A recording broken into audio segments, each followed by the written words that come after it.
What up, what up, what up? What is going on, everybody? What is going on? Welcome to Blunt Thoughts Live. I believe this is episode 10. I'm your boy Hector. And yeah, this is just the space where I like to share what I call my blunt thoughts. People think it's for one reason, but it is really just about me sharing my honest, unfiltered opinions about sports, about the New York Mets, New York sports, about my teams that I root for. But mainly the Mets. This has turned into mostly a Mets channel so far, and I don't have a problem with that. I don't have a problem with that because I love my New York Mets. Um, so we're here today. Not that much has gone on, but things happen during the baseball off season or whatever. Um, and I just like to talk baseball. So I wanted to talk today with a buddy of mine, good guy, someone who does his own stuff and does good stuff. He and his brother. He's the co-host of Shea Sons. Um, you find them on X, you find them on YouTube. I believe they have Instagram and all that good stuff. But my buddy Keef is here to join me today. What's going on, Keef? Vamos, yeah. Let's go, Heck. Let's do it, man. Nah. Thanks for joining me, brother. Thanks for joining me. This has been a long time coming, I would say. Long time coming. There's been things have gone on. We're both two strong-willed, strong-minded individuals and fans and very vocal about our fandom. Uh, Yeah. Truth be told, we've gotten into a little bit of, heated discussions or whatever, and stuff happens. But here we are. I Mm-hmm. was on the show last week, couple of Yeah. times now. Yeah, man. Different times we had a lot of fun, and we needed to make this happen. So thanks, brother. 100%. No, thank you, man. But my favorite part about talking with you is that like I feel like I'm also talking like to a version of me that I never really heard of, but I do feel like I hear myself sometimes. So I'm like, there's a lot of times I'm like, man, people not listening. Hector kind of making a valid point here, man, because I would probably say the same thing. So that's why I appreciate Blunt Thoughts, man. No, not for sure. Thank you, bro. Thank you. And yeah, the same thing. And when I told you that, let's do this show, and I have an idea, and I didn't want to say old school versus new school, or because it's not a versus thing, right? But it's just like different mentalities. And the age difference between you and I, it's a lot, but it's not a lot. Like when you become adults and whatever, like we're grown people, right? But it's still about a 13-year difference. So there's still a little bit of difference in how we look at things. Like I tend to be super old school. Mm-hmm. You tend to lean a little bit more towards the new school, right? And look at things in a way that not that I don't look at, but I don't focus on as much, right? I'm still looking at old things like batting average and ERA and things Mm-hmm. like that. And those are things that I go on to first when you go to the expected numbers, the advanced analytics and stuff like that. And I'm like, whatever with that stuff. That's just nerds creating stuff, trying to get into the game and things like that. You know what I mean? But again, like you said, I also listen to your stuff and yeah, there's a point there. And not just you, a lot of people, but Mm-hmm. because we kind of understand each other, right? I can get a little bit more when I hear from you. So that's kind of why I wanted to come in. And then you have the Francisco Lindor factor and things like that. Um, but I don't know. Do you think that's a valid thing between you and I, where there's that little bit of difference of how we look at the game? Yeah, I think we both can be a little stubborn sometimes. I'll be honest, both of us. I think when I say both of us, I'm talking about both eras, more or less. I also think personally, though, like there is some value to some of the stuff that the the more experienced I don't want to say the word old, but the more experienced group of Met fans, there's still value to some of the stuff that they value, batting average, innings pitch, stuff like that. And I personally feel that like the new stuff is just a little bit of an enhancement of the old stuff because you still need these little aspects of the game in baseball. Like a guy batting 300 now, people like scoff at it because it doesn't happen a lot, but you kind of have to value something like that, especially with the fact that nobody does it anymore. It's a very like important thing for players to do. Pitching, obviously, that is a whole bag of its own, but it's harder to hit a baseball, I feel like, every like 10 years. I feel like guys are just figuring out ways to do things they're not supposed to be doing with a baseball. And it enhances these nerd stats. You know what I'm trying to say? Like they Right. are nerd stats. I like them, but they are. That's exactly what they are. And even for me, some of these stats, they get a little bit out of whack. They're kind of projecting something when it hasn't happened, and it does kind of walk a very gray line. And I tend to agree, even though I tend to agree where it could be a little bit like just jibber jabber. You know what I'm trying to say? And it does cloud the judgment. And you view baseball players differently when you start diving way too deep into those numbers. And so I try my very best to kind of get back into where I grew up on batting average, the old school ways and stuff like that, getting on base, walks, don't strike out a lot. And I kind of, with certain players, I kind of tend to make sure I do not focus too much on those deep analytics. Some players I do. Like, we'll talk about a player today that deeper analytics probably becomes a conversation with him. But like, guys like, Juan Soto or Aaron Judge, Francisco Lindor, like, those guys are good at everything. Pete Right. Alonso is always going to be good at hitting a home run. So there's no need to go into a deep dive for a guy like that. So you kind of have to find a balance, and it's very hard for me and and I feel like it's because of what we've gone through as Met fans. I feel like we're still not at a stage yet to understand what to expect, and I think that goes for a lot of the fan base, old and young. Right. And I think that's a problem that is a good problem to have, because we'll start figuring it out after we've been consistently good for a while and we understand what David Stearns is probably predicting to do with the team. So it'll take time to mesh, but it does need a mesh. I definitely believe it does need a mesh. No, no, for sure. And it's, you gave me so much there. We could go so many different ways. And listen, welcome to, we got, a few people in here. I'm sure they'll keep coming in. I know there's a couple of other shows going on. Appreciate you guys. We got a few comments. We're going to try to get to the comments. You guys know, though, what is two or three people talking, sometimes it's hard to get to every comment, but we're going to do our best to do that. Uh, so because I'm thinking like you try to set up an outline and where you want to go with this, and like I said, you're giving me so much. Um, but yeah, and I can see it. But like for me, is I'm about what we're seeing and what the results are. So that's what I feel like: batting average, ERA, you know, slugging percentage, OPS. I feel like that's what that gives me, right? On Mm-hmm. top of that, we know how these numbers are figured out. Mm-hmm. Obviously, I've known for a long time because they've been around for a while. And I'm the old school guy, right? A lot of these new numbers, you go to try to see how they figure them out, and there's these formulas that I'm like, geez, It's like I'm back in high school, or you know what I'm saying, algebra, or even past algebra. What was the one after algebra? I forget exactly my point. Uh, I don't know if it was geometry, Statistics. whatever the hell it was, right? And it's like, what are we doing here? This is just a baseball uh, game.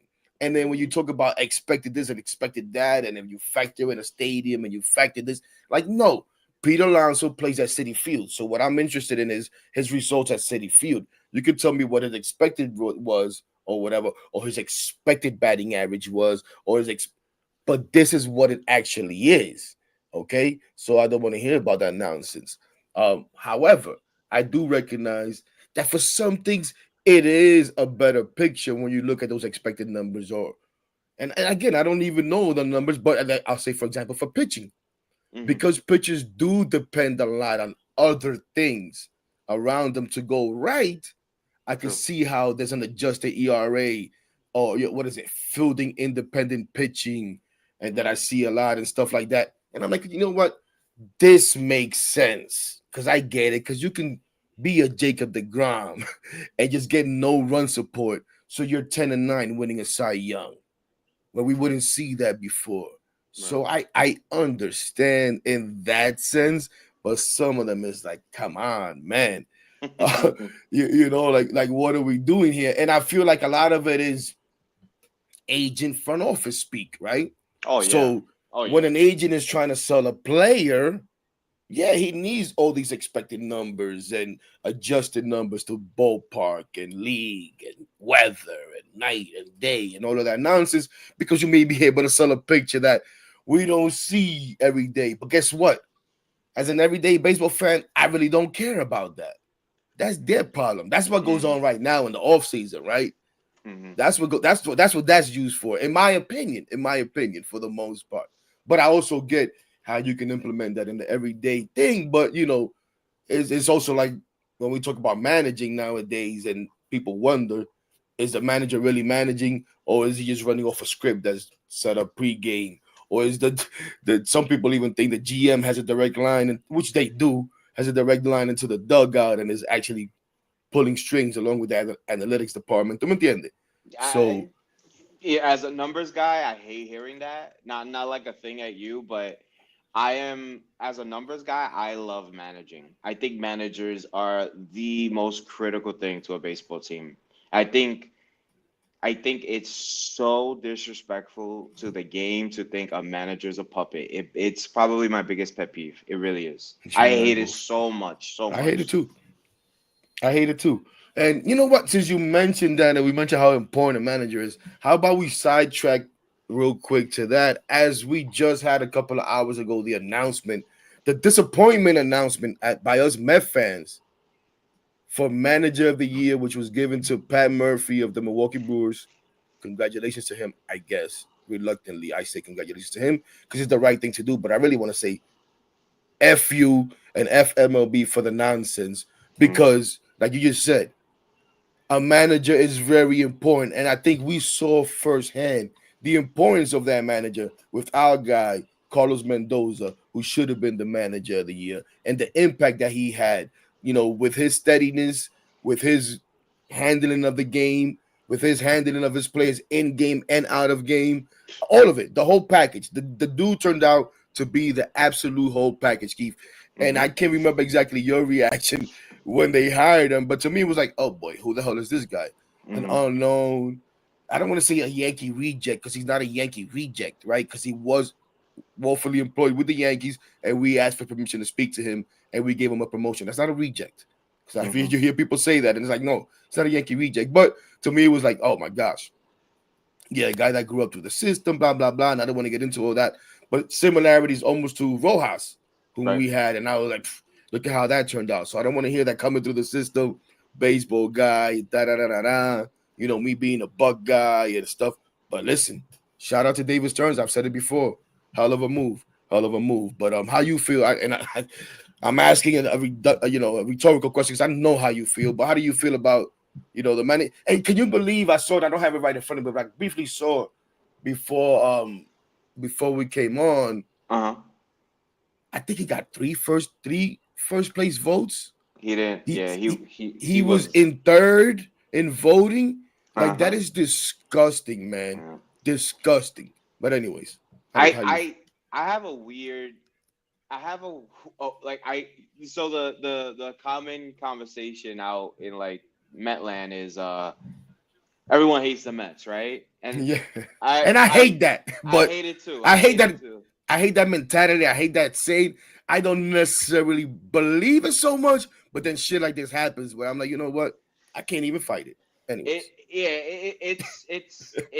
it's something I can't come to like come oh, sorry. There's something I can't come to like me admitting because I just think it's just how the cookie crumbles, unfortunately. But I think Carlos Mendoza, I think for him, the reason why it bothered me so much that he did not win this is because I saw this manager against the manager of the year, and it was not even close. And I know we won because of Pete's heroics, and there was a few other things that definitely played a part in us coming back, but mainly, yeah, Pete was incredible in that moment. But we we were just coming off about two series prior playing this team, and they absolutely embarrassed us. And it gave a lot of Met fans a lot of reluctancy going into a series with this team because they just had our number. And Mendoza and that last game that game where we beat them, and Mendoza kind of carried that momentum into that series, that wild card series, and just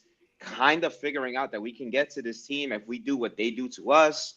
And we really ran those pitchers riot. And I really look at when we were 11 games under, and I just remember the same voices. Yeah, we could talk about Lindor, we could talk about Nimmo because they were there, but for me, and I know a lot of our disagreement comes from Buck.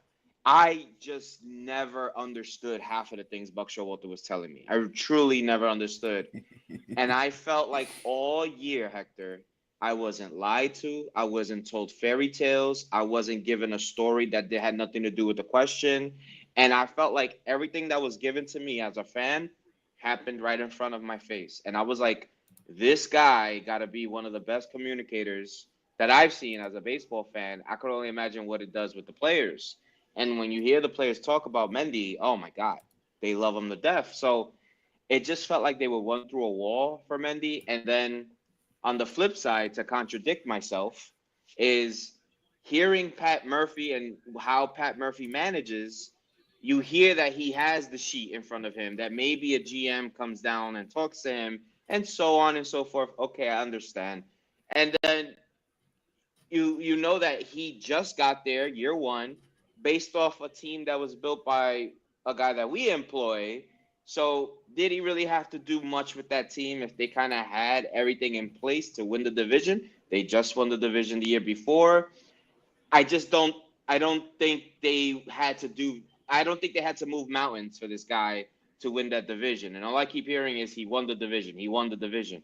Well, how about being down so far back that you kind of become the best team in baseball for a good portion of the season and not only like exercise demons, but like I mean doing certain there were so many times I heard so many people say, why is Mendy doing this? Why is Mendy doing this? And then it came back to haunt them. The second they said it, I was a victim of it too, and I love the guy. And it's like, yo, I'm done questioning this manager because this manager pushed so many right buttons. Yeah, he got a few things wrong. That's managing. No one's perfect, Of you course not. know. And he just found a way that I felt like I just didn't see a manager do this for this team in so long that I grew so attached to him that I was like, Mendy, just do what you got to do, and you know I'll just watch the game and shut up and stop being a manager from the sofa. So I just there was so many things that bothered me because also I think maybe you can agree with me on this. Deep down, I kind of knew he wasn't gonna win because it's just how things crumble for us. So it sucks. I'm glad he was a finalist. That is a big deal, in my opinion. But also another like piece of shit person in me, a vibe in me is that when Buck won it, he kind of had the bad year after, and I don't want that for Mendy. That's like the pessimist in me. So being a finalist, I'm okay with that right now. You It's still know, bothering me. listen, you're not the only one to think about that because I thought about it early on, like during the season. I looked up and I don't know how I came across it, but I think it's like the last three NL Manager of the Year have been fired after the next season or whatever. They haven't come back to their job after the next season Right. for Yep. whatever reason. So I was like, you know what? It might not be a bad idea. It's good that my guy's a finalist, but it Yep. might not be a bad idea. And I don't think that's going to happen with him at all. Like, I think this guy's our manager for a while. Hmm. But I was like, yeah, the same thing. Like, because listen, I don't give a damn if you. Well, I guess it matters if you're old school, new school, but definitely old. You can't get away from the pessimism, man. You Nope. can't get away from it, and it's not because we wanted to, right? That's Hmm. just the way that it's been. And man, and shout out to everybody in the chat real quick. Ortiz, Patty, Sosa, my cousin, Jacob, and yeah, Jacob, good looking man. He said algebra, then geometry, then trigonometry, and I forgot who else was trying to help me out here with all the maths. Yeah, but all that good stuff, man. Shout out to Master Flip. I see you, kid. But you know, and I think another thing is because you heard it from early on in the season.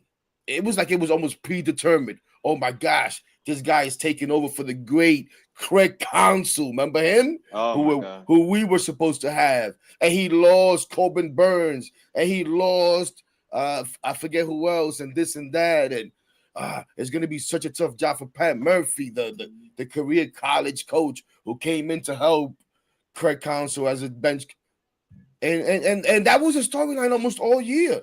Yep. That was a story. So like it really didn't matter what Carlos Mendoza did, you know? It didn't I agree. matter that he took a team that went 0-5 to OMG. Shout out to Gary Cohen for that little line, even though he pisses me off a lot of times. You know what I mean? So yeah, it's frustrating. But you know what? I said it about Lindor too.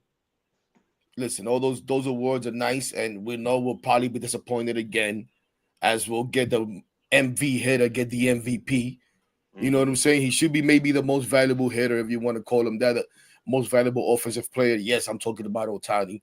Mm-hmm. But Francisco Lindor should be the MVP. And again, we're gonna jump around, but since I bring his name up, which is kind of a lot of why I wanted to do this, and also like I said, the positive, negative, and I didn't know what to call this third segment of Met fans, right? Mm-hmm. Because I kind of think I fall into that segment, although I'm very often Mm-hmm. aligned, put into and talked about as a negative Mets fan. I Mm-hmm. see myself as a real Mets fan, like keep it real and in the moment. Like I always tell people, You're honest to yourself. the Absolutely. honest, the team determines how I feel about them. I agree. You and I can have a conversation, and maybe you can, like I said, change my mind about certain things or whatever the case may be. But at the end of the day, the overwhelming fact and how I feel about the team Mm-hmm. is determined by the team and Right. how they perform and how they Absolutely. handle themselves, right? Mm-hmm. But there is a segment of Met fans who feels like you have to be positive and everything you say should be positive and there should always be positive reinforcement, and it's your fault for being negative that the team is not good because of your negativity, huh? And then there is the other segment, which yes, there that everything out of their mouth is negative. And listen, I know because for some reason I attract these people. Mm-hmm. Mm-hmm. They come in my streams. They would Mm-hmm. come in my lives and tell me Mm-hmm. how this team was going nowhere and why you're wasting your time. And I don't want to shout people out, but I'll shout out negative Mets fan who I haven't heard from in a while. That Mm-hmm. actually is his name on X. And will come into every game and tell me how we were gonna lose and how it didn't matter if we won or if we lost. I told you it's over now. And it's da da Mm-hmm. da da da. I used to call him Bobby Wallace's cousin or whatever, or his burner, but Probably was. because they sounded the same, and Bobby hated when I said that. But shout out to those guys. But you have those fans where no matter what happens, Yeah. everything is negative. And then towards the end of the year, when you make the playoffs and you get as far as the NLCS, you don't really hear from these guys Nope. because there's nothing for them to be negative about. And then, like I said, where I consider myself the in the moment fan or whatever. What's your thoughts on that? And I don't know what you think of yourself. But yeah. Oh, well, I love talking about this because I think Met fans need a reality check. And I'm talking about the positive folks. And I'm not saying this because I'm here, but there is something called toxic positivity. And you it's hard to be consistently positive when you're watching a sport where most of the time the players are failing. So that's why it's very difficult to consume baseball from April all the way through October. It is very difficult for casual. I totally get it.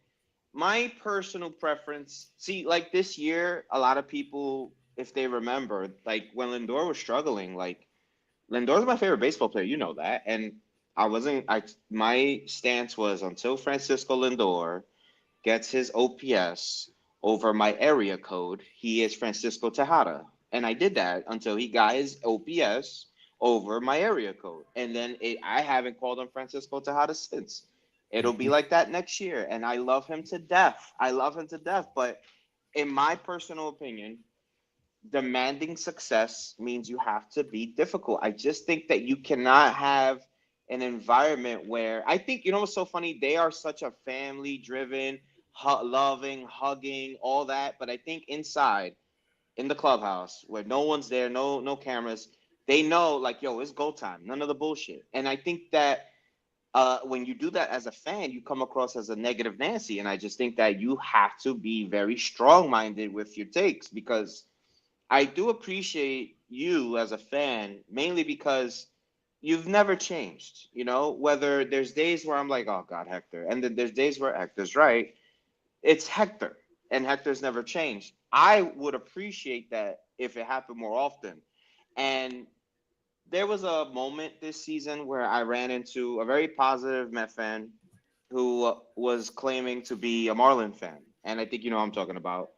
And they were telling me, oh, I wanted to trade the team. And I'm telling the person, yeah, like, I'm sorry if that's bothered you, but yeah, because kill me if I just was too invested. And I think some Met fans, like myself, you, and many that we know, love this team so much, so much, and it's literally we bleed it, that for someone who is not truly in love with this team will never understand that passion. And when that passion, it comes with a lot of raw emotion, and that raw emotion is a lot for someone who's not used to loving this team for 162 games. That's a lot of innings. You know what I'm saying? And you know, I'll like a good friend of mine loves Jose Budo. He loves him. I tell him all the time, I think he ain't shit.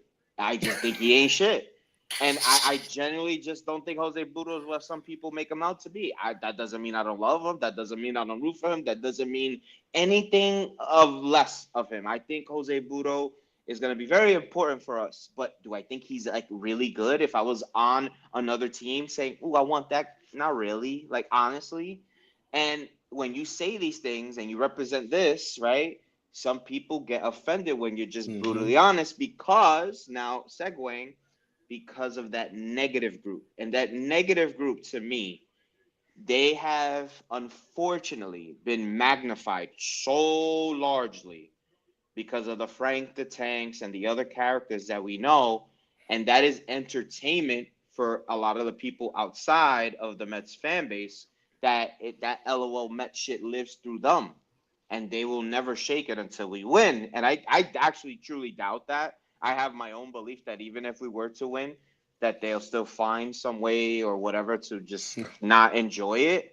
And I just think that's just who they are. And I can't be that guy. You can't be that guy to just change them. They are who they are. That is what they're doing. That's fine.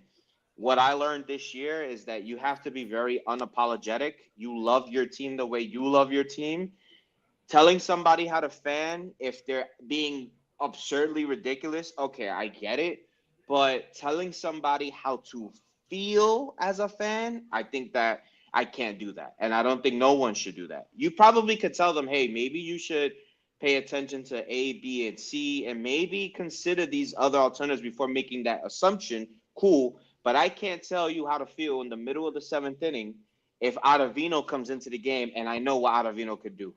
He could blow the game, and I'm going to be pissed because I know bringing that danger into the game is going to cause me high anxiety, and I can't be the super positive guy. Oh, it's going to be perfect roses, Bob. No, I can't do that. It's not fair to me as a fan. I'll be lying to myself. And I think when you, me, and a lot of other Met fans say, you know what, just trade whoever you got to trade if this is what it is, because we didn't know any better. This is a whole new fucking era for us. And then when we went down that road, we were just being honest. Who cared if you didn't like it? The point is that it's a conversation to be had, regardless if you don't agree. The point is that it wasn't just three people saying it. It was a lot of motherfuckers feeling that way. And when they clinched or whatever, Mendy was the first one who said, remember when they said we were going to trade this guy, that guy, that guy? They heard it too. So, Mm-hmm. in my opinion, if they are able to hear that on that level, that must light a fire in their ass. Then if we never did that, they probably would have stood 11 games under 500.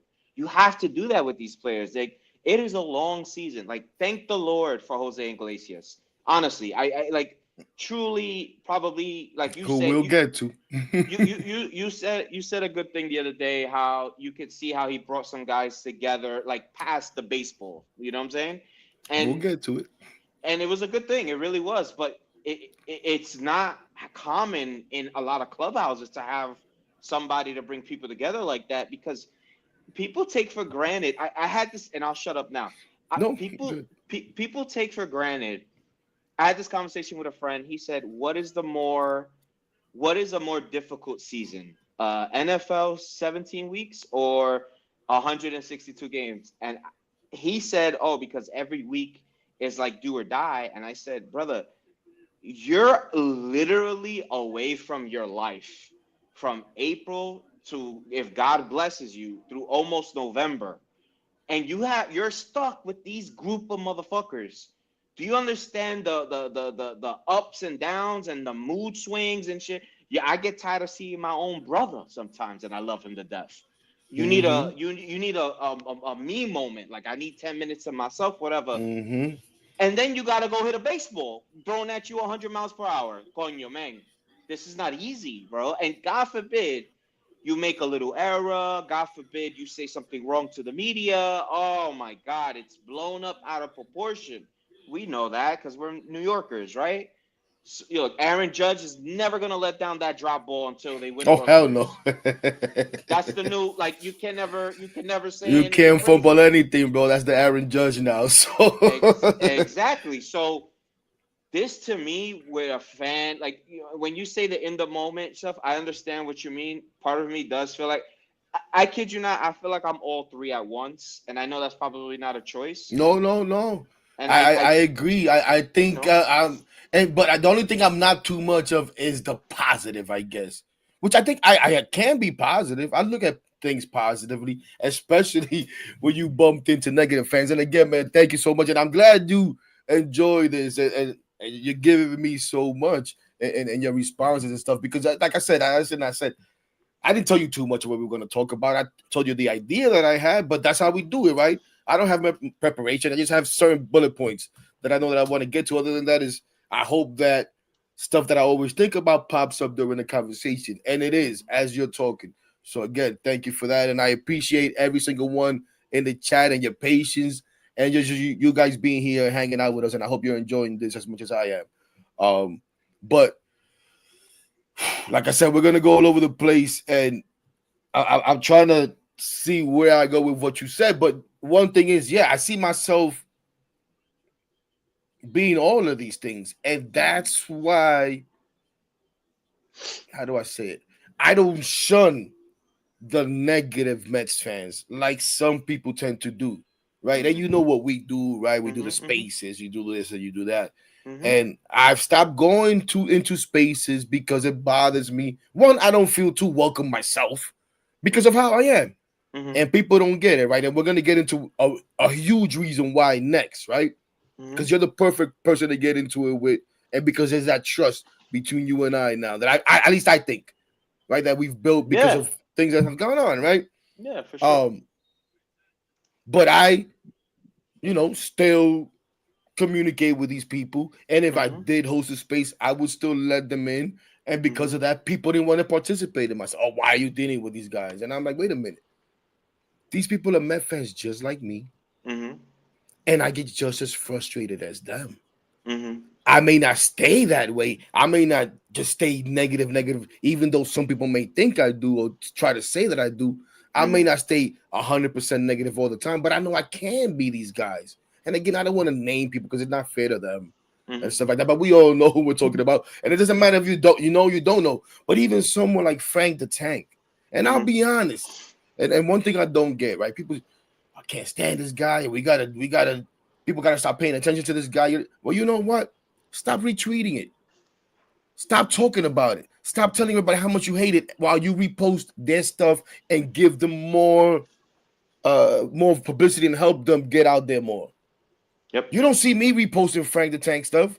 Nope. Talk about I hate it, I this and that and this and that. Yep. And I get it all the time. Yep. I don't see it on my timeline because I'll be honest, I don't block, I don't do anything like that. I don't even mute people. But he's one person that I did. Because even for me, it was a little much. And no disrespect, I feel bad for the guy. I feel like he's being used, and I know he's paid by these people or whatever, but I think they exploit him a little bit, in my opinion. Absolutely. I think they exploit that for clicks and stuff like that. So but you don't think I have Yankee fan friends and other group chats in my personal life that are sharing his stuff all the time so they can get laughs? Excuse me. So I see it. At the same time, I have taken time to listen to the dude speak. And if you listen to him speak when he's not ranting, he's just as smart as anyone out here. Oh, he's very smart. Yeah, he's very just smart. as knowledgeable. Shit, he might even be smarter than some people. I've seen him And sure fall. as hell Yep, knows a lot more history and information than I do. he Because I does. He can barely does. remember what I saw 5 minutes ago. That's true. So when it comes to baseball knowledge and knowledge of the Mets and passion and love for the Mets, he has it just like all of us. It's just the way that he expresses himself and he tends to lean towards the negative. But that's just from experience, ladies and gentlemen. Mm-hmm. That's just from experience, right? Mm-hmm. So another thing I look at before we go into what I like to call the relationship between Francisco Lindor and the fans, Mm-hmm. is for you're 35, right? And it's something I think about when I a lot of times when I listen to some of you younger guys speak, and I listen to you guys talk about how you came up and who your favorite players are and stuff like that, and then I hear Jose Reyes, David Wright, and I'm like, fuck me, man. These guys don't know nothing about Daryl and Doc, and they know, You want to but they know know my that favorite? You want to know my favorite first Met was? I'm talking about first Met. who's that? You're gonna laugh. You're gonna laugh. I Well, if like I them. I like them because of how his name sound. Not because I didn't know nothing about baseball. My dad was teaching me, and I was like, "Oh, his name sounds cool." You want to know who that guy was? Bernard Gilkey. Bernard Gilsey. So I Listen, used to be like, Gilkey, Gilkey. I used to say that, Gilkey, oh, Gilkey. He's soft. It was like Gilkey. but and what year was this? What Oh about my what years God. was this? I'll never forget. Put it like this. I'll never forget. I just was watching them with my dad, and the Expos were playing them. We were over Oh there in my God, the Canada, Expos. So and and I mean, at least it was hey, it was in the '90s for sure. And right. he had came up. I'll never forget this moment, and this is one of my cool moments with my pops. Is he was teaching me, and I learned about Bernard Gilkey, and then when he came up again, and he came up again, and he came up again, and I'm telling you, I was really young, and I was like trying to like understand what I was reading. I was like, Dad, why does he always fight Carter? And my dad's like, What are you talking about? Why is he always versus Carter? And he goes, No, his career. It was very like versus career, like they would show stats Yeah, versus career. yeah. And I used to think it was against a guy named Carter. Like I Right, played right. Peter, and I'll never forget. And I was always looking at Bernard Gilkey's stats when he come up for career. I was like, why is it against Carter? Right. And then from there, That's I was like, funny. oh, but and then my dad did a cool thing. He made sure he took me to my first baseball game that I was able to really remember, and it was Bernard Gilkey's bat day, and it was a black bat with silver like engravement. Remember they used to give the names and everything Yeah, on the yeah, bat. yeah. Heck yeah. So I that was my first like item at a baseball game was Bernard Gilkey's bat. Nice, nice. Mm, But no, so like I bring that up to say like, because I think, and this is funny, right? Because my favorite player of all time is Gary Carter. I was a catcher, blah blah blah. I just love the kid, everything about him, his exuberance, everything, right? Yeah, rest in peace to the kid. But my first like favorite player was Wally Backman. And it was just because he was just a fiery, you know what I mean? And I liked his batting stance. I used to like his little crouch batting stance. You know what I'm saying? So I get the whole just liking a player for a crazy reason. But what I really wanted to say is because I think about it sometimes and I'm like, man, these guys are young, so they haven't been through those guys. And then the heartbreak that was the 88 series with the Dodgers. And then the worst team money could buy, right? mm-hmm. And it was funny to me when 2023 people would say that, and some younger man, "Ah, what are you talking about?" And then it's like you guys have no freaking idea, Nope. right? And when you've been a fan as long as I have, right, and you go through all these teams, full disclosure, you go through a time where you're like, you know what? To hell with this effing team. Mm-hmm. I Yep. would. I'm that old that I went through a time that I was like, to hell with this team. After the whole worst team money combined, the Bobby Bonilla fiasco and Vince Coleman and all of that stuff, and then Generation K and all of this nonsense that just it was just failure after failure after failure, and it's like f this team, Mm-hmm. right? And that's why I tell people they dictate how I feel. So when Mm-hmm. I people LOL match and all of this that and people get mad at other teams and this. No, I'm mad at my own team because they're pissing me off with what they're doing. So you go through that where I watch a game if I'm home. I still Mm-hmm. pay attention. It's still my team. It's just check the box scores, but I'm not gonna plan my summers or my evenings around these guys because it's not worth it. It's not worth Right. my time, you know. Yeah. And then for me, it came to the point where that changed. You know, you start hearing guys coming up, and you see Matt Harvey, and they're like, well, damn, okay, finally, stuff like that, and you start getting into it again, and you go through this run, and you go through all these different times, right? Even before that, you go through the Wright and Reyes, and Mm-hmm. all the disappointment that was with the Beltran and Delgado and Willie Randolph and the black jerseys, which I hate, but I Mm-hmm. love, right? I love the way the black jerseys looked, but I hated the way all the things that it reminded me of because for me, it reminded me of failure. And every time we wore them on Fridays recently, I felt like we always lost. And it was like, damn, stop wearing these stupid jerseys. You know what I mean? That's like, but that comes with time. That comes with Mm-hmm. time. But I have to recognize sometimes when I, like I said, when I listen to some of you younger fans, that like, damn, they have an experience of that. And hopefully, you don't have to go through all of that and eventually sooner rather than later Mm-hmm. we get to the promised land. And listen, we could say we're on our way there now for a lot of factors. A lot Mm-hmm. of factors, ownership, shout out Mm-hmm. to the Coens and all the Mm-hmm. resources and everything that they're able to provide.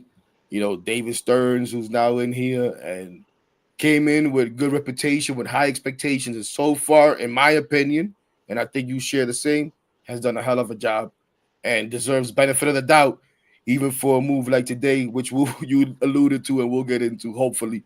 Um, Geez, we got like 40 something minutes into this already, and I got so much that I think I want to touch. But listen, we'll get to the important things.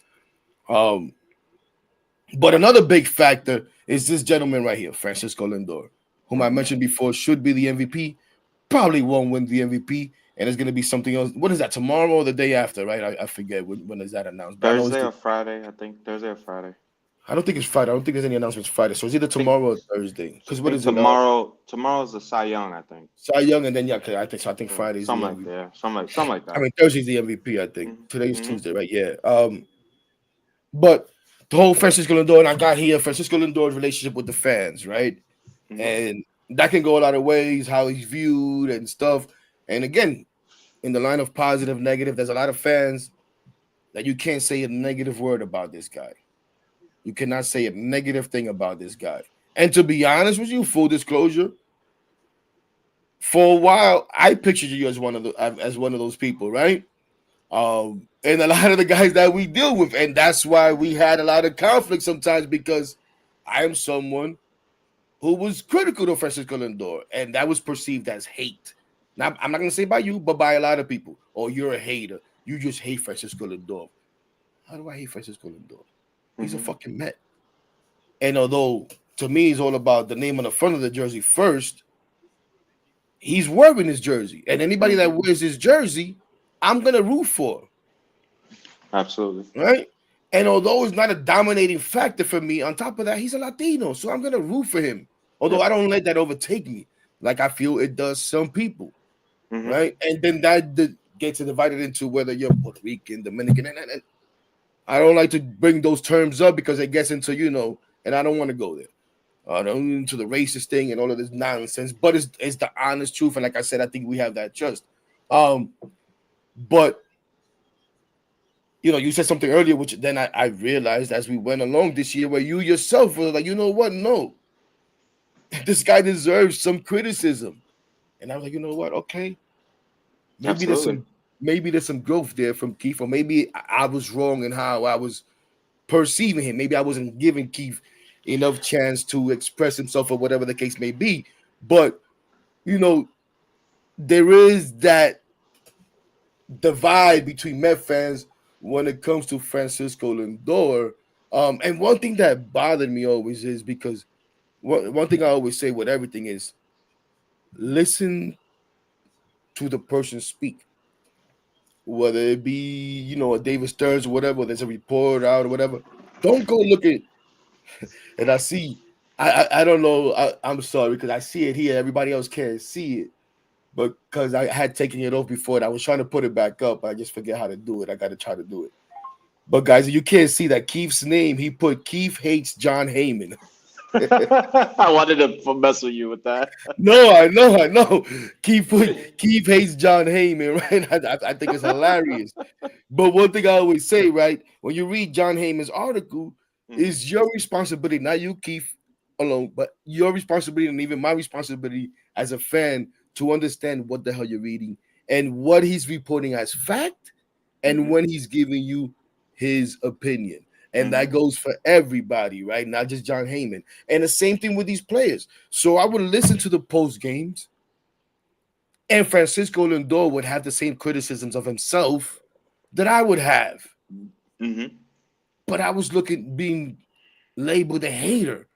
And I'm like, wait a minute, how am I a hater when this guy's saying the same thing?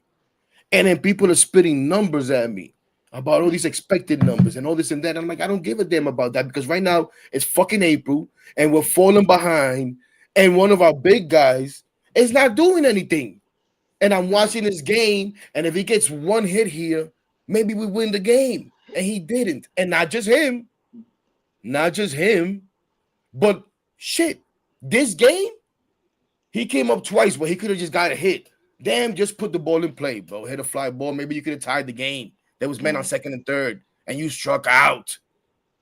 Shit, and there was games in 2023. There was one game in particular where I think it was him, McNeil, and Pete, or Marte, Lindor, and Pete came up second and third, nobody out, and then not a damn thing. This is what I'm mhm, watching. So I mhm, don't care about your expected numbers. Then it became to, oh, well, he was 30, 30, 30, 30. You know what you don't hear this year, Keith? You don't hear none of that nonsense about Francisco Lindor, right? mhm, Why? Because the man handled business in a way that nobody could say a damn thing. And obviously, it was fucking out of this world. You can't expect him to do what he did. mhm. So, you guys, ladies and gentlemen, right? Let me look at the camera.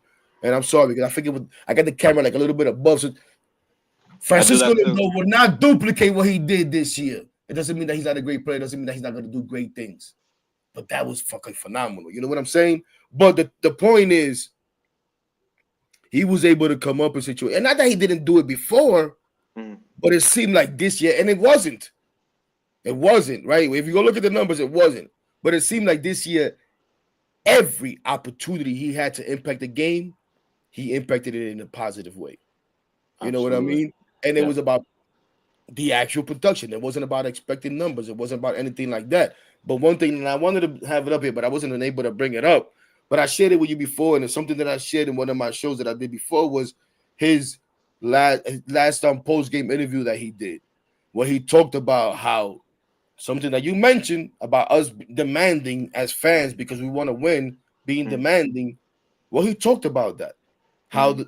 the fans being hard on him made him grow, helped him grow. Yep. You know what I mean? So it made me think, like you said, you know what? It's not a bad thing that we are the way we are. It's Mhm, okay to be critical. Now, and I know you don't condone this shit either. And I did a video about it when it happened. The whole going after his family, going after his wife, that's mhm. never acceptable Nope. for For him or anybody. for anyone. Anybody. Yep. For anyone. Absolutely. You know what I'm saying? But Absolutely. I do think, and Jesus, I'm long winded as hell. So I tried to ask you a question and I just talked a whole lot of shit. But I do think, and I don't know how you feel, like there was growth in Francisco Lindor. And we Mhm, were okay to be critical of him, of his mhm, on field play. I still want to see Francisco Lindor come back next year and have a better April and May, ladies and gentlemen. Don't get it twisted. This season was great. And this season showed me a little bit more patience, right? mhm, But I still want to see him get off to a better start. I still don't want to start 0-5. mhm. I still don't want to go 11 games under 500, guys. But you know what? I think he understands that now too. Yeah, for sure. Now, I don't know if you can get anything out of all that nonsense I just said, but No, how do you feel I about the got you. growth of the relationship between him and the fans, and also how he's looked at as, and maybe there are some people that do hate him. Maybe there are some people that there is that racial thing about it. You know what I'm saying? But I assure you, that's never been the thing with me. It's been about, yo, you have a reputation. You have a resume that you've built, and you're not living up to that resume. I'm sorry, he Well, just wasn't at first. if you don't, I mean, if you don't have haters, you're not doing something right, right? You know what I'm saying? That's So true. there's also that. Shout out Pete. Shout out Um, Pete for sure. so I'll give you my I'll give you my journey with Francisco Lindor. I hated Mickey Callaway. It sucked that some of our best pitchers threw a baseball under Mickey Callaway's watch. So when it was time for him to go, it was also the time we were lucky enough to get Steve Cohen as an owner. And the first thing he did was bring me Francisco Lindor. And yeah, I am Puerto Rican, so Francisco Lindor has always been a fan favorite of mine. So year one, Francisco Lindor had no idea what he was walking into. So it was always like, as a fan, trying to defend him, but he was still struggling. So we knew that. And, it took up until like truly for him to get towards the end of that first year to start understanding that, we are going to be a very, very difficult bunch. And I still think he didn't grow enough at that point. But you can see that, he isn't a one man show at that point. You can tell with the whole bias thing eventually, in year two and all the thumbs down that it wasn't still there with him, right? And you're there like kind of sitting there saying, I want to defend this guy. I love him to death. But we gave him a lot of money, and I feel like a lot of people, you can't kill them for having that opinion of the money and you're sitting here waiting, and then that 2022 year where he really had a great year, a really good year in 2022. Him and Pete, really, it was honestly just those two. Mhm. Oh, and McNeil, those three guys specifically. And you're like, Even oh Nemo shit, had a good year, bro. yeah, yeah, The whole core had a decent year. They just collapsed at the end.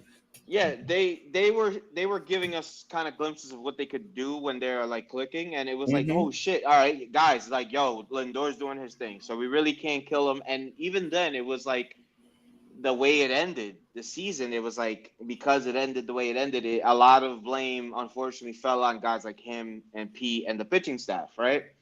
And Buck too, whatever. And it was just like it brought back a lot of those old emotions for a lot of people. For me, it was like, all right, there's progress. We weren't really good year one and whatnot, and we're starting to see a little bit of a growth. And 2023, it was like I really think what he is now, a lot of it has come from 2023, and I really feel that way because 2023 was a mess, and he wasn't good in a lot of it either. And he finished incredibly strong, probably his strongest finish, like in a Met uniform up until this year. And it was like, yo, man, if we could build around this fucking guy, and he came to work every day, and he's been doing that for a few years. He really doesn't complain. He kind of stopped with the antics. You really just know he really is a family guy. So it was really much business as usual. And as a fan, you start seeing him like doing the other things outside of the baseball world, signing autographs, consistently meeting with kids and stuff. So it's like, man, if only this guy can really have that like year for us, and all this other shit around him kind of dissipates. And when he started really bad this year, it was like, yo, for a few years, my guy, I have been putting my neck out on the line for you. So we're going to take an alternative approach, my guy, because I really love you. And I think if I knew Francisco Lindor on a personal level, I think Francisco Lindor would want me to be hard on him. I think he wouldn't like if I was being a positive Nancy. So I said, you know what? He's Francisco Tejada until his OPS is over 718. That's my area code. And I thought of that and I ran with it. And it took about 2 weeks and it never came up again. And it'll happen again in 2025. And I just feel that I have a new responsibility as a fan to not let my fandom bullshit the next person. And I feel like as much as I love all these guys, and trust me, I love them as much as they make me go crazy. I can't lie. Like I can't bullshit just because I like the guys. Like Brandon Nimmo, my favorite white boy. He wasn't my favorite white boy for the second half. He wasn't. So, I was calling him Brandon Canna, and it wasn't right, but it was just the honest truth. So, you got to be honest in these respects. And the thing, oh, I think you got some background. Hmm. Not sure Yeah. where it's coming from. Sounds like a train. Okay, now you're good. You're good. So Francisco Lindor's relationship during his moment of brilliance this year, I actually feel you started seeing a lot of these guys, and mainly Mark Vientos. Like you start seeing them kind of like walk like fucking Lindor, talk like fucking Lindor, and it was because Lindor finally really became into his own as a leader. And there's still guys like Nimmo who are goofy and kind of quirky, and Alonso, but you start seeing Brandon Nimmo take another level, and it's like, man, like they're rubbing off on each other in a real positive way. These guys are starting to really become true veterans of this league, and they're trying to get it, and they know how much it means to this fan base. And I get why so many people want like a Juan Soto. I get it because it's only going to help those guys. They're getting older. I get it. But what bothers me a lot with what we just saw versus why we want all these things, it's like, man, I don't think the fan base truly appreciate what we just saw. I don't. I don't. And some of it in me kind of like really is crawling in my skin because it's like, yo, guys, like what I'll be the first one to be honest. Like when I saw those reports about us giving Willie Adames an offer, I like Willie Adames. I think Willie Adames is a fine player. But how dare we not even talk to Pete before we talk to somebody from another organization? Like Mm-hmm. how dare we? Like this is not the team I know. So Mm-hmm. I know that wasn't true. I knew immediately. Why? Because we're crazy Met fans. And I think Pete Alonso understands now how valuable it is to be who he is alongside a Brandon Nimmo, alongside a Jeff McNeil, alongside a Francisco Lindor, because they all came together. Not just a Lindor, they all came together. And yes, Lindor led the way, but what did Lindor, every time you ask him about MVP or this, I want to win. I don't care. I want to win. I want to win. And then you start hearing that from the younger players, and it's like, yo, these guys got their head on straight. So I really think that he needed to go through all that struggle. And I think he needed to hear people like me, people like you, kind of give him a little bit of lip. And I think, whatever his contract is, we could talk about that a whole nother time. I think he understands what it is to be in New York. That's what it took for me to Mm-hmm. like truly. You gotta kind of be a New Yorker to these people instead of a fan.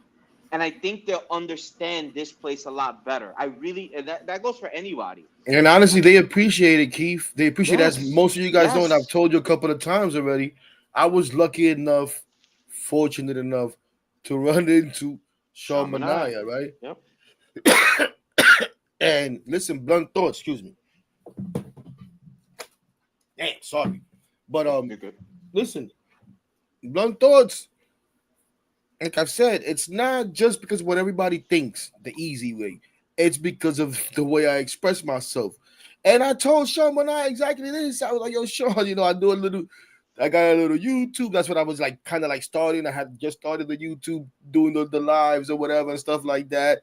Been doing my videos on X and all that, or Twitter, whatever you want to call it. And I was like, yo, Sean, I'm very critical. Like I'm extremely hard on you guys as much as So and he was like, dude, nah, like we appreciate that. Like we need that. Like, you know what I'm saying? Like I definitely appreciate it. It pushes us to be better.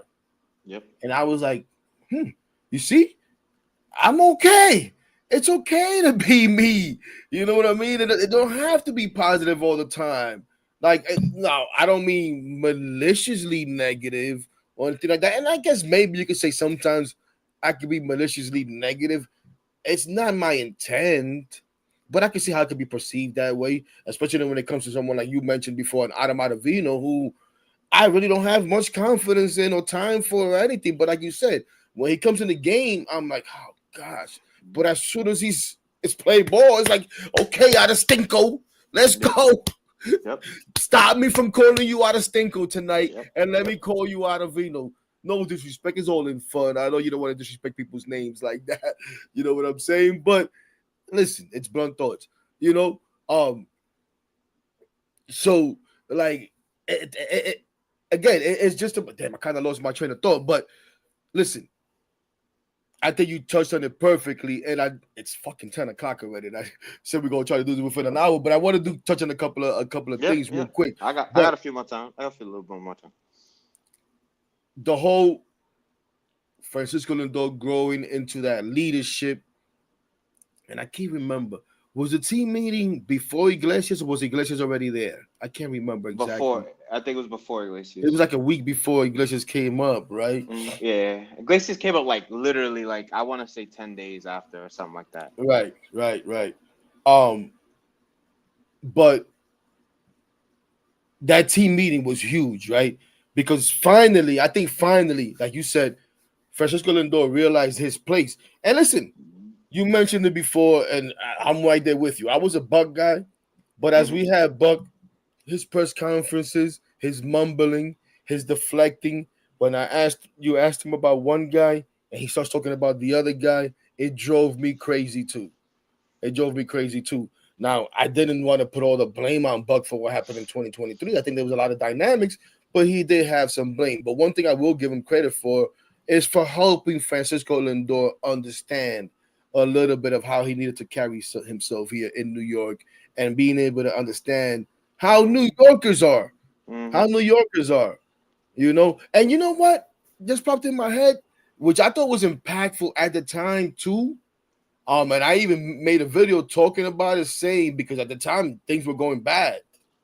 Daryl Strawberry, man. Shout out to Daryl Strawberry in his Jersey retirement speech when he told these guys, like, yo, listen, man, you Mm-hmm. guys are good. Mm-hmm. Believe in yourselves. Mm-hmm. Embrace these fans, he said.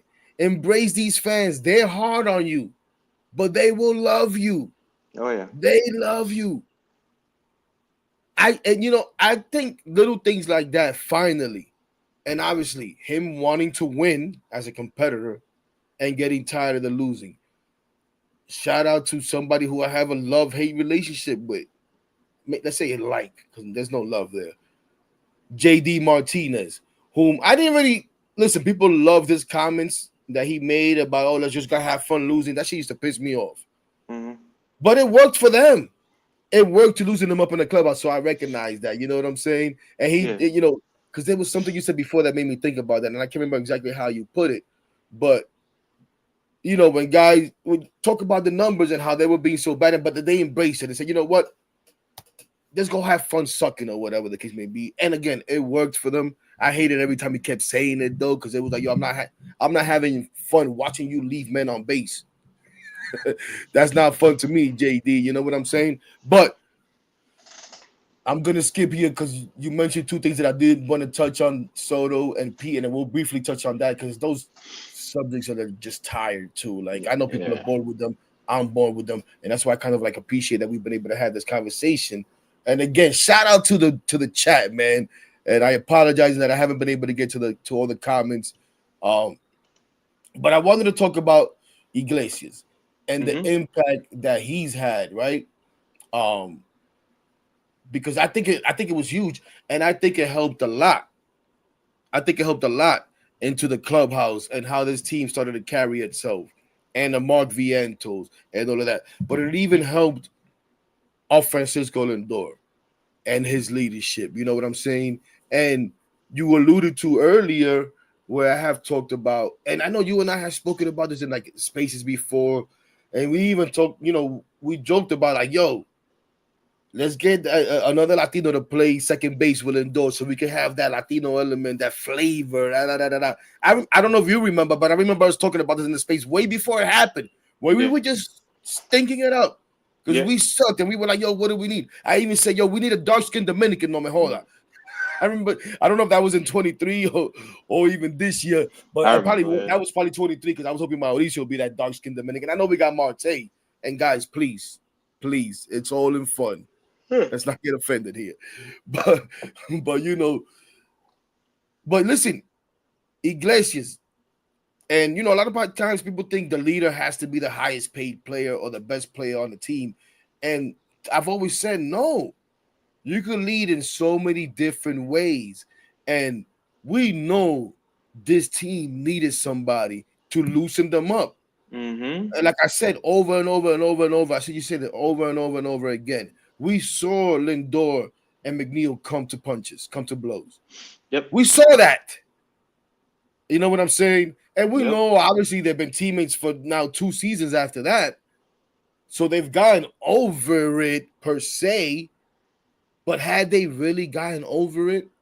Were they really communicating? I don't know. And I think I've mentioned this to you before, Keith. But I don't know if you watched.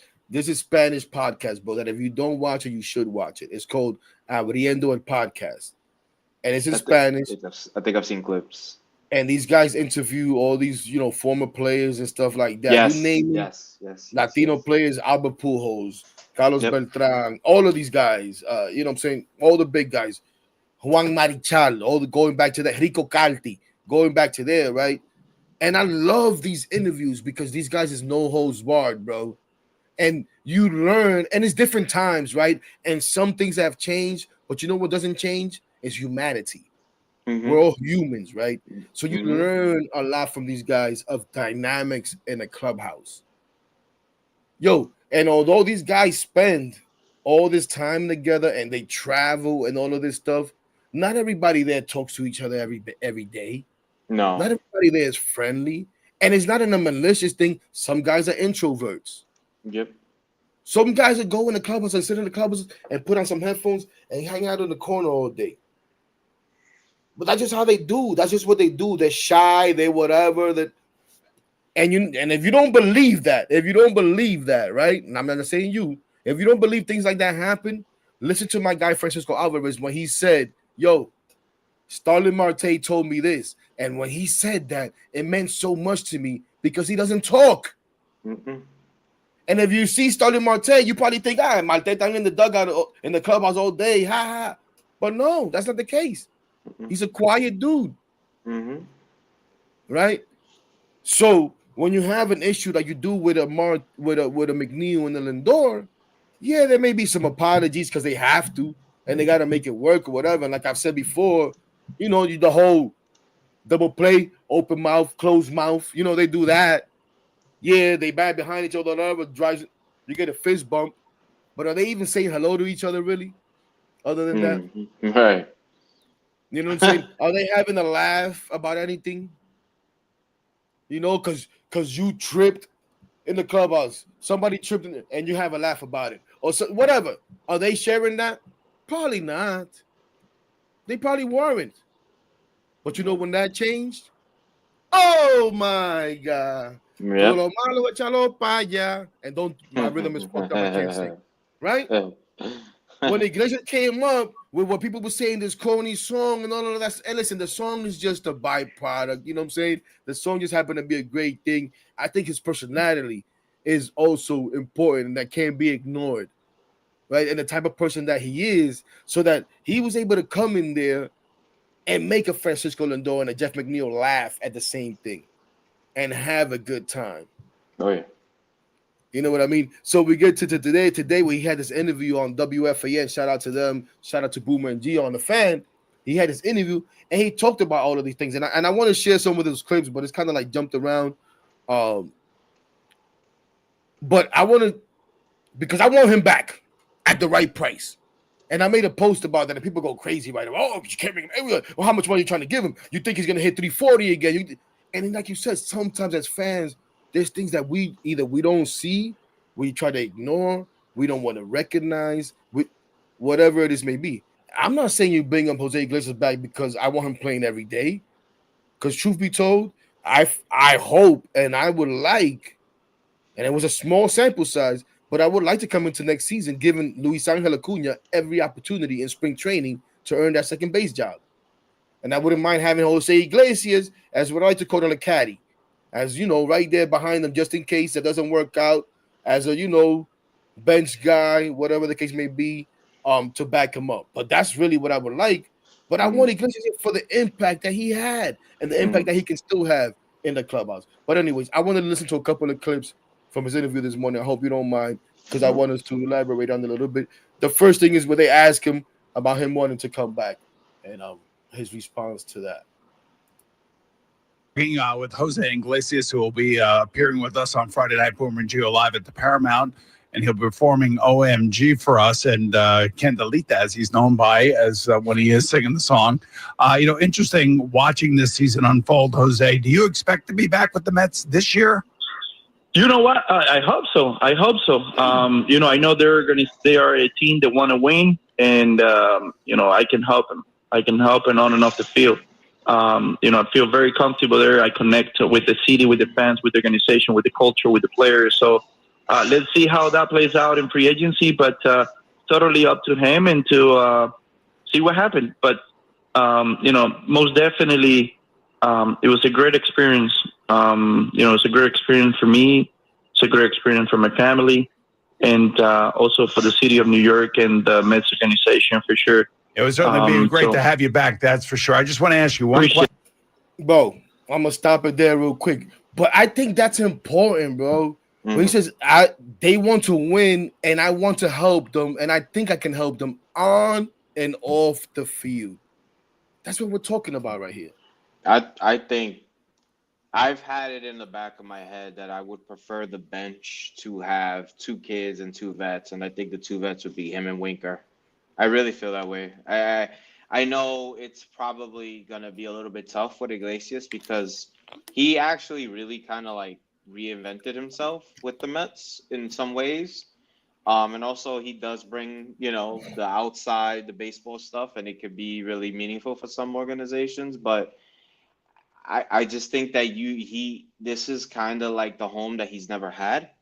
And I think that he should be given at least one more chance to just be like that guy in the clubhouse that we kind of need. I think if we really kind of shake things up, will it be at the benefit of the team or just because we're doing it to do it? Like, I know we want to win, but there's certain cultures that you shouldn't disrupt just because it's time to take a next step in your growth. And I think, when you're growing as a baseball team, you don't just grow with kids. The kids will get chances to play, yes, but you also have to understand that these kids need guidance. And I think Jose Iglesias is also able to guide veterans, Yes. And I think he's also a voice from when Mendoza's not there. And he's also very versed in so many things in this league. And I think that's just knowledge that we need to absorb. And I think, this president of baseball operations, he's done a really good job. He has a lot of credit in the bank, but, he's also very aware that he's always going to put himself at risk when he's starting a kid. Well, you want the kid to be in the perfect position to thrive, putting him in a position where, you got him probably sitting on the bench where Iglesias may not be playing that day, but Iglesias could tell him, yo, look out for this. See, this is why this guy's playing. This is how you kind of take the next step in your evolution. Being around guys like that is always going to be very hopeful for someone, especially like Luis Angel Acuna. Every time I saw him, he was either with Marte or he was with Lindor. And, Iglesias can be a voice for a young player like that. And I think that this story is only on chapter like 1 with him, with the Mets. And I know he's up there in age, but I just don't think that every winning team has a team full of young players. You're going to need veterans. You need guys. Yeah, the song did play a part, but you need guys that kind of understand like this league a lot better than others. And I think he's one of those guys. You have to. I think that there's been a lot of discussions with the money with him. I think that we're talking about a team who's very, very open to throwing almost $500 million at one person. I don't think $5 to $7 million is going to hurt this organization much. You're bringing back a guy who has value in the clubhouse and value on the field. Yeah, no, I think, and somebody asked me to say, like, when I put out the post, like, oh, well, what do you think would be a fair deal? Because I said, you're bringing back on a fair deal. And I was like, listen, I'm thinking 2 years, maybe. Yeah. 2 years, maybe 3 years, but 2 years, ideally, anywhere between 8 to 12 million for those 2 years. And that person came back and was saying, oh, man, I'm thinking 1 year for 1.1 million. I'm like, holy crap. Then I was way off. You know what I'm saying? But I'm I thinking, have a friend who feels similar. That my friend told me he thinks that he doesn't sign for more than $2 million. hey, listen, if that's the case, then that's great, even better. And I think that he would do it with us. And I think he'll have opportunities out there. But if you listen to this entire interview, and I forget exactly what that was, and maybe we'll get it in some of the clips here. This dude really, really wants to be here. And I know people don't think, oh, guys always go for the money and all that nonsense. Nah, I think this guy would leave some money and maybe another extra year on the table to be able to come back here. And I love that. So that's my favorite part. Hearing bro, people Keef, wanting this to is be here. something that I talked about so much last year when we were losing and stuff. When I did a show on Memorial Day weekend, like you said, we all went through our time. When I was like, yo, trade every effing body, bro. Trade Lindor, trade everybody. You guys want to tell me we suck and this is a rebuild year and this and that? Then don't spare no one. I was that upset. And then I said, no, to hell with that shit. I remember doing a video from the stadium on a Blunt recap when I was like, you go ahead and root for losses if you want to, because we had one. And I was hyped. I was like, you root for losses if you want to. Fuck that bullshit, man. And I got all crazy, right? Because I wanted to win. But and part of that too was because I was like, yo, you guys want you guys want Juan Soto to come here and take us seriously? It ain't going to be by us winning 70 games or 65 games. Nope. It's going to be by turning the season around and making it a place that people want to be a part of. And another thing I think is you need guys like Jose Iglesias to talk about this team and this organization the way that he is talking about this team and this organization, the way he talks about Owens, the way he talks about David Stearns, the way he talks about Carlos Mendoza, the way he talks about Francisco Lindor, the way he talks about Brandon Nimmo. You need that. You need guys to stop saying to other players, nah, you don't want to go play there. I couldn't agree You more. want people, you want people to say, no, yeah, you want to come play here. This is a great place to be. To me, it's the most important thing when you're trying to build a winner. You need people who want to wear the jersey, not just because they're making a pretty paycheck, but because they really love where they work. And that's been my, not trying to get into it because I'm not, but that's been my very pessimistic view with the big name, who I don't want to get into. I'm like, I want him to want to be here. I know he wants money, but please tell me you really want to be here, because if not, vete pa allá. Like, just stay where you at then. If that's what I say, bro. That's what I say. Oh, you don't want Juan Soto. No, I want him, but I want him to want me too. Correct.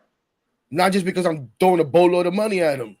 Correct. I'm sorry. I'm that type of fan. That shit means something to me.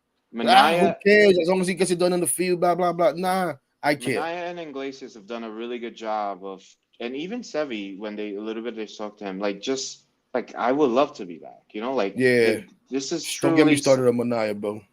Yeah, I mean, like, honestly, it would be.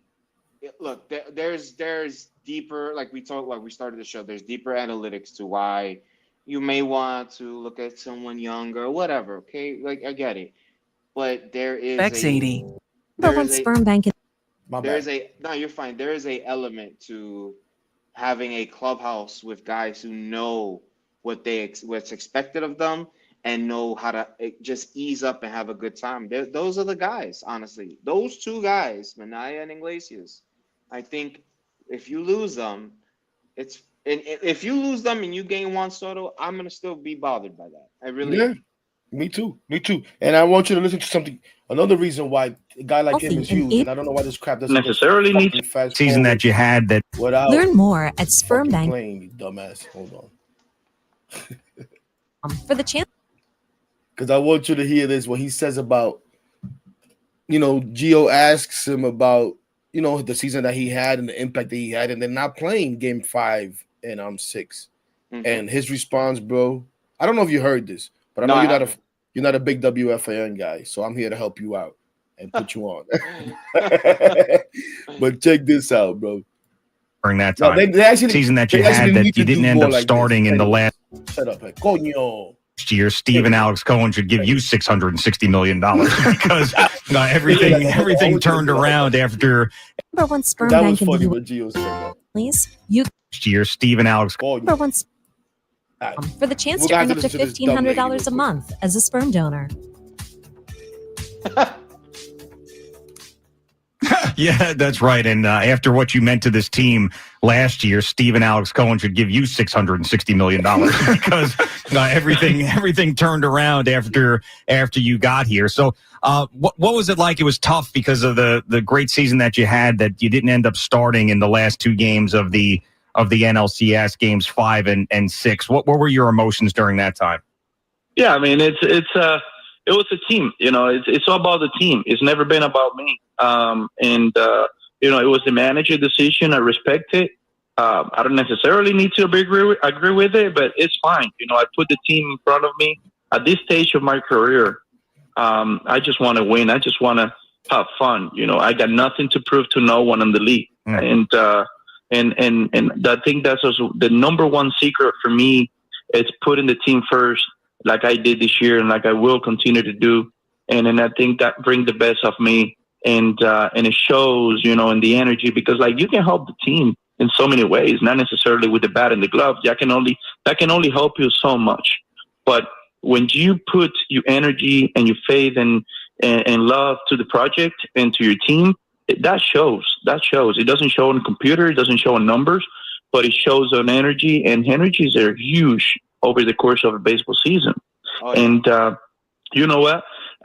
Whatever the manager decides to put, I'm just ready and available on the bench to come enough. Or if I'm starting, I'm going to do everything I can in my power to help the team win that day. Yeah, I love the attitude, Jose. And it's come on. I mean, you can have this back and the influence that's going to have, like you've said many times, on the young guys that we have coming up. This is the kind of mentality that you want guys following right here, to put yourself behind the team, put the team first, always. Fund the concert, fund the tour, give them the tour money, make him go on tour, call it the Mets tour with Jose Iglesias, and dale. I'm sorry, this is a slam dunk for me. He has to come back, bro. No matter what anybody says. I'm a nerd guy. I don't give a shit if he's whatever age, if he's like he said, that's not gonna show up in your nerd numbers. Nope. And he is going to lighten the mood when the mood stinks, because there's going to be moments where they're gonna stink. No matter with a Juan Soto, you could sign Juan Soto, Corbin Burns, whatever the fuck. They are gonna have bumps in the road, because no baseball team in my life has never just been perfect. So they're gonna bump into the road. You got a fucking guy like that who is not taking himself that serious, who's just gonna put a smile on your face. Please sign him. Absolutely. You have to. He doesn't care about coming off the bench. He doesn't care about anything. He just wants to win, bro, and have fun. An hour and 25 minutes. I kind of want to try to get towards landing this plane, because I want to get you out of here. I appreciate your time, brother. Once again, thank you so much. And I appreciate the 200 plus people of you beautiful, beautiful people that I love so much. Thank you so much for joining us here. Amen. And I hope you're enjoying this. And again, I apologize. Since I last checked the comments, there's about 70 plus comments up there that I haven't looked at. But thank you guys for hanging out. And we'll try to briefly look at those if Keef wants to at the end. I'm going to put that on Keef. I don't mind. Those are all I love this too, bro, and I'm having a great time. And we're gonna do this a lot more often, whether you want to or not. You're gonna be coming out here. I don't mind. I want you to listen to this clip here with him talking about his initial conversation. I think we've heard about it before, but I thought it was pretty funny the way he explained it. When he first came to the team and how all that went down. He's not too fond. From a little thing that he said of Kim Ng and the Florida Marlins, I'll tell you that much. But anyways, he felt like they did him wrong. He felt like they did him wrong. He felt like he deserved to be on the team, and I guess they sent him to the minors or whatever the hell they did. He was tight. Yeah, he was not happy. Not happy. But listen to this. I don't know if he covers that here, but listen to this. And much. I mean, Bo's right. Decent seasons and all-stars and on and on. And didn't deserve to be in the minors at all.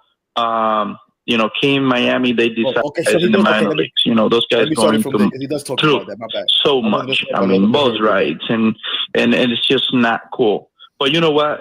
I have a lot of respect for those guys down there. I didn't have touched minor leagues since 2012. And then I was all those years in the big league and having a decent seasons and all-stars and then on and on. And didn't deserve to be in the minors at all. Came Miami, they decided to play that game, and then San Diego got me also after that. No problem with San Diego at all. They were very. You heard him. He said King in Miami. They decided to play that game. But anyways, this is the part I really want you to listen to. Very honest with me, AJ, and the staff. But it was a point where, I don't deserve and I don't belong in the minors, and they understand that. And I took it home. And then I thought it was the end. It was very frustrating because I know I have a lot of baseball left on me. And the baseball has not treated me fair in that aspect. And all of a sudden the Mets, call. And first thing I said is like, listen, if you get me to person losing, just be fair. If I deserve to be in the team, I gotta be in it. If I don't look good and I don't perform, that's fine. Send me home. And you know what? And they didn't be fair either. They said I didn't. He said they weren't fair either, bro.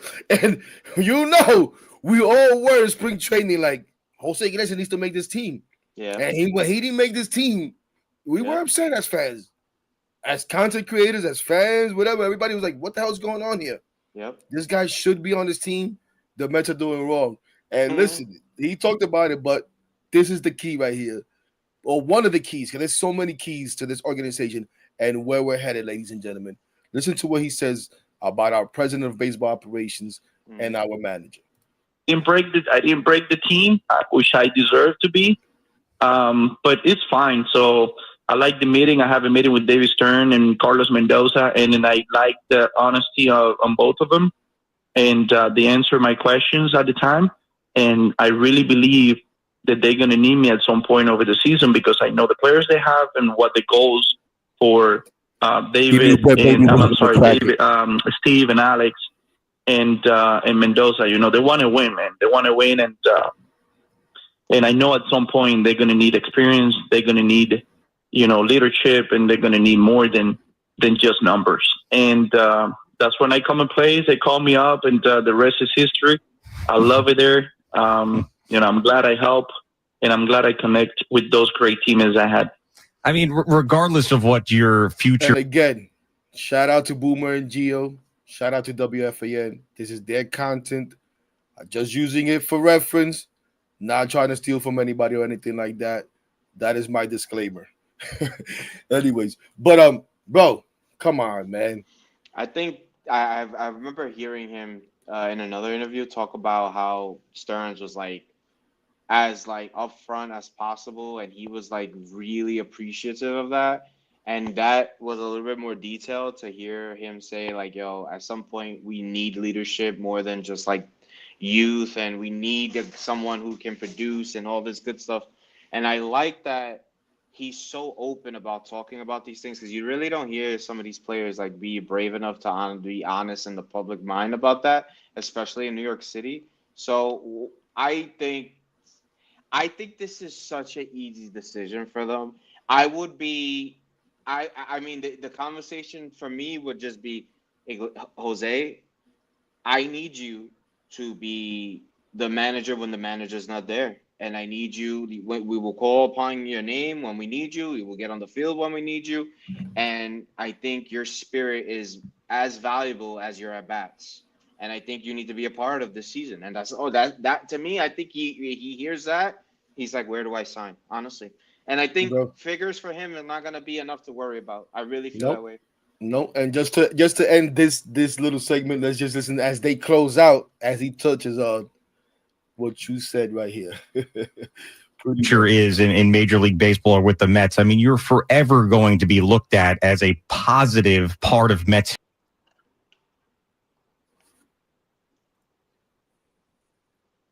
They cut off the heck. I'm here. No, it left positive part of Mets history. Oh, yeah, it cut off. My bad. No, I know what happened. I'm an idiot. I just realized that's what I did. I took it off. What an idiot. Oh, yeah. I saw something pop off, and I was like, what the hell happened? Let me push it back a little bit here. I don't even leave it on the screen. And they're going to need more than just numbers. And okay. first, but been delivering on that. I mean, that's got to be the most satisfying. But every single Mets fan is like absolutely loves you. And here you were grinding it out and not giving up and knowing that you could have a positive impact on this team and then getting up and delivering on that. I mean, that's got to be the most satisfying feeling you've ever had in your career. It is. It is. I'm not going to lie. I've been through, like I say, I've been through the playoff before. I've been through All-Stars. But what I experienced and felt this year, it was special because, you know, I gave to this organization everything I got. You know, I'm glad I'm starting to, you know, to support Francisco Lindor, you know, the guy who wants to win so bad. Brandon Nemo, you know, those guys, they're going to be here for a long time. And I'm just jumping the bandwagon and supporting him to accomplish that goal. And, you know, my relationship with Lindor, you know, being next to me, second shortstop, it's special. And I totally get it, what he wants to do. And then I just, you know, jump on the same page with him and help him to do that. And, you know, we create the group together. We work in the right direction to change the culture of this great organization that Steve and Alex running. You know, it's a dream come true. It's a dream come true. Like I say, I don't know how that plays out, but I totally be surprised if I'm not coming back to New York. Well, we hope you are. You know, in 2018, I read this, you became a naturalized citizen of this country. You defected from Cuba. Bro. And I'm just wondering, just give people a perspective, Jose, of how difficult that was for you to do that. Real quick. Well, I mean, it's difficult, right? I left everything behind. I left my culture. I left my my family. I came to this country with the dream to be a big league player. I crossed the border. And a year after, I signed a big league deal with the Red Sox back then, and then that's how my career started. And it's a you know it's a big sacrifice, right? You know, it's a big sacrifice that I made. I was 18 years old, and then I left everything behind just to be here today. You know what I'm saying? And very, very humble and very pleased with everything I've done and the way I do it. You know, I'm glad I lead by example for a lot of young players that has that in mind and they want to accomplish something.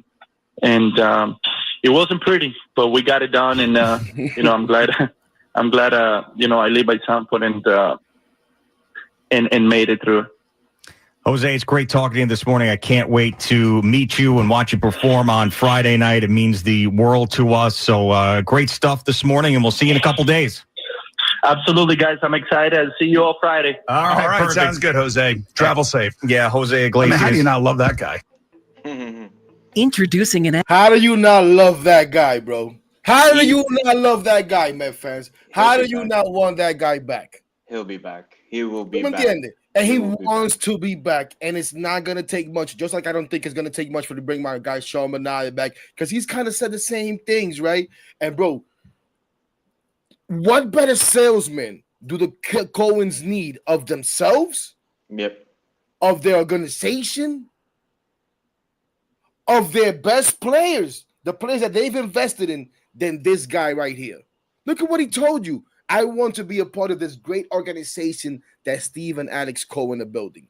I want to be a part of helping Francisco Lindor and Brandon Nimmo win that championship. As I'm putting Keef to sleep, win that championship they want to win.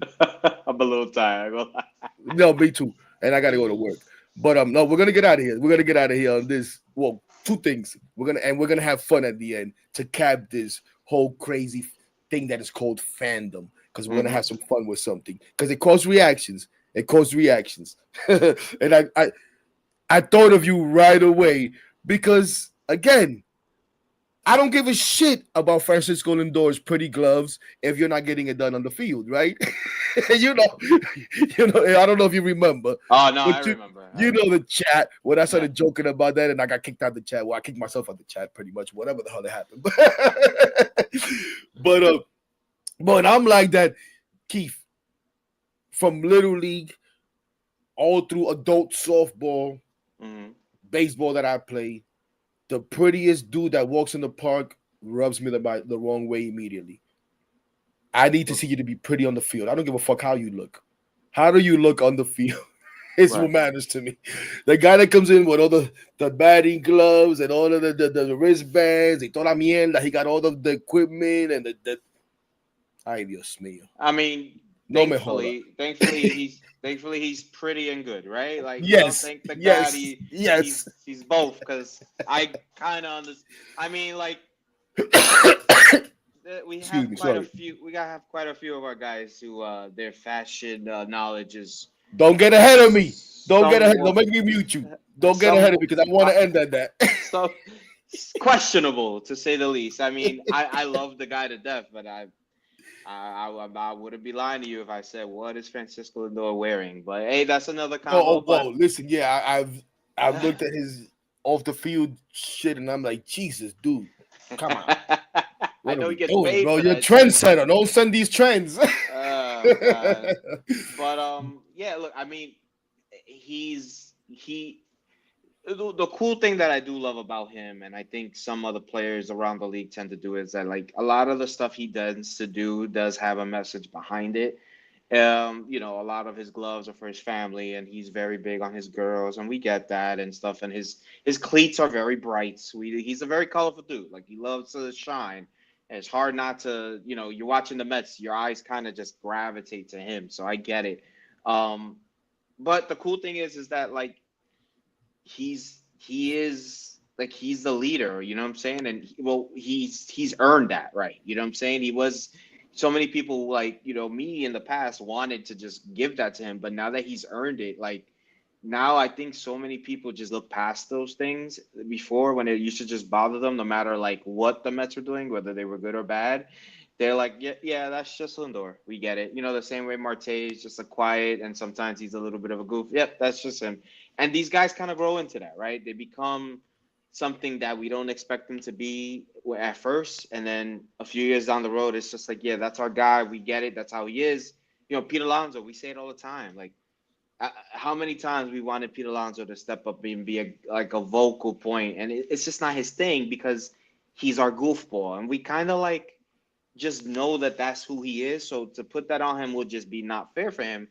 And Nimmo, Nimmo's to me, Nimmo's the most fascinating thing with this shit, because Nimmo, I fucking love Nimmo. Nimmo could wear a tank top and some regular blue jeans, and he doesn't give a shit, right? But Nimmo will fucking, like, give you a whole breakdown of what he did good and didn't do good in the game, right? But then you start seeing Brandon Nimmo start being a little bit more relaxed and more, like, able to just be himself, and little by little, and that comes with winning, and that comes with someone else taking a lot of, like, the burden and stuff. And then you start seeing Brandon Nimmo kind of talk like a New Yorker, not a guy from wherever he's from, Montana or whatever the hell. And you start saying, yeah, I know what you guys want. We're going to give it to you. Just show up. And I'm like, holy shit. This motherfucking Brandon Nimmo telling me to come to I'm gonna come to the park, Brandon. Yeah, calm down. I heard you. I'm coming to the park, and I went because Brandon Nimmo told me to come to the park. He said, "Hey, I know you want to win, but you got to come to."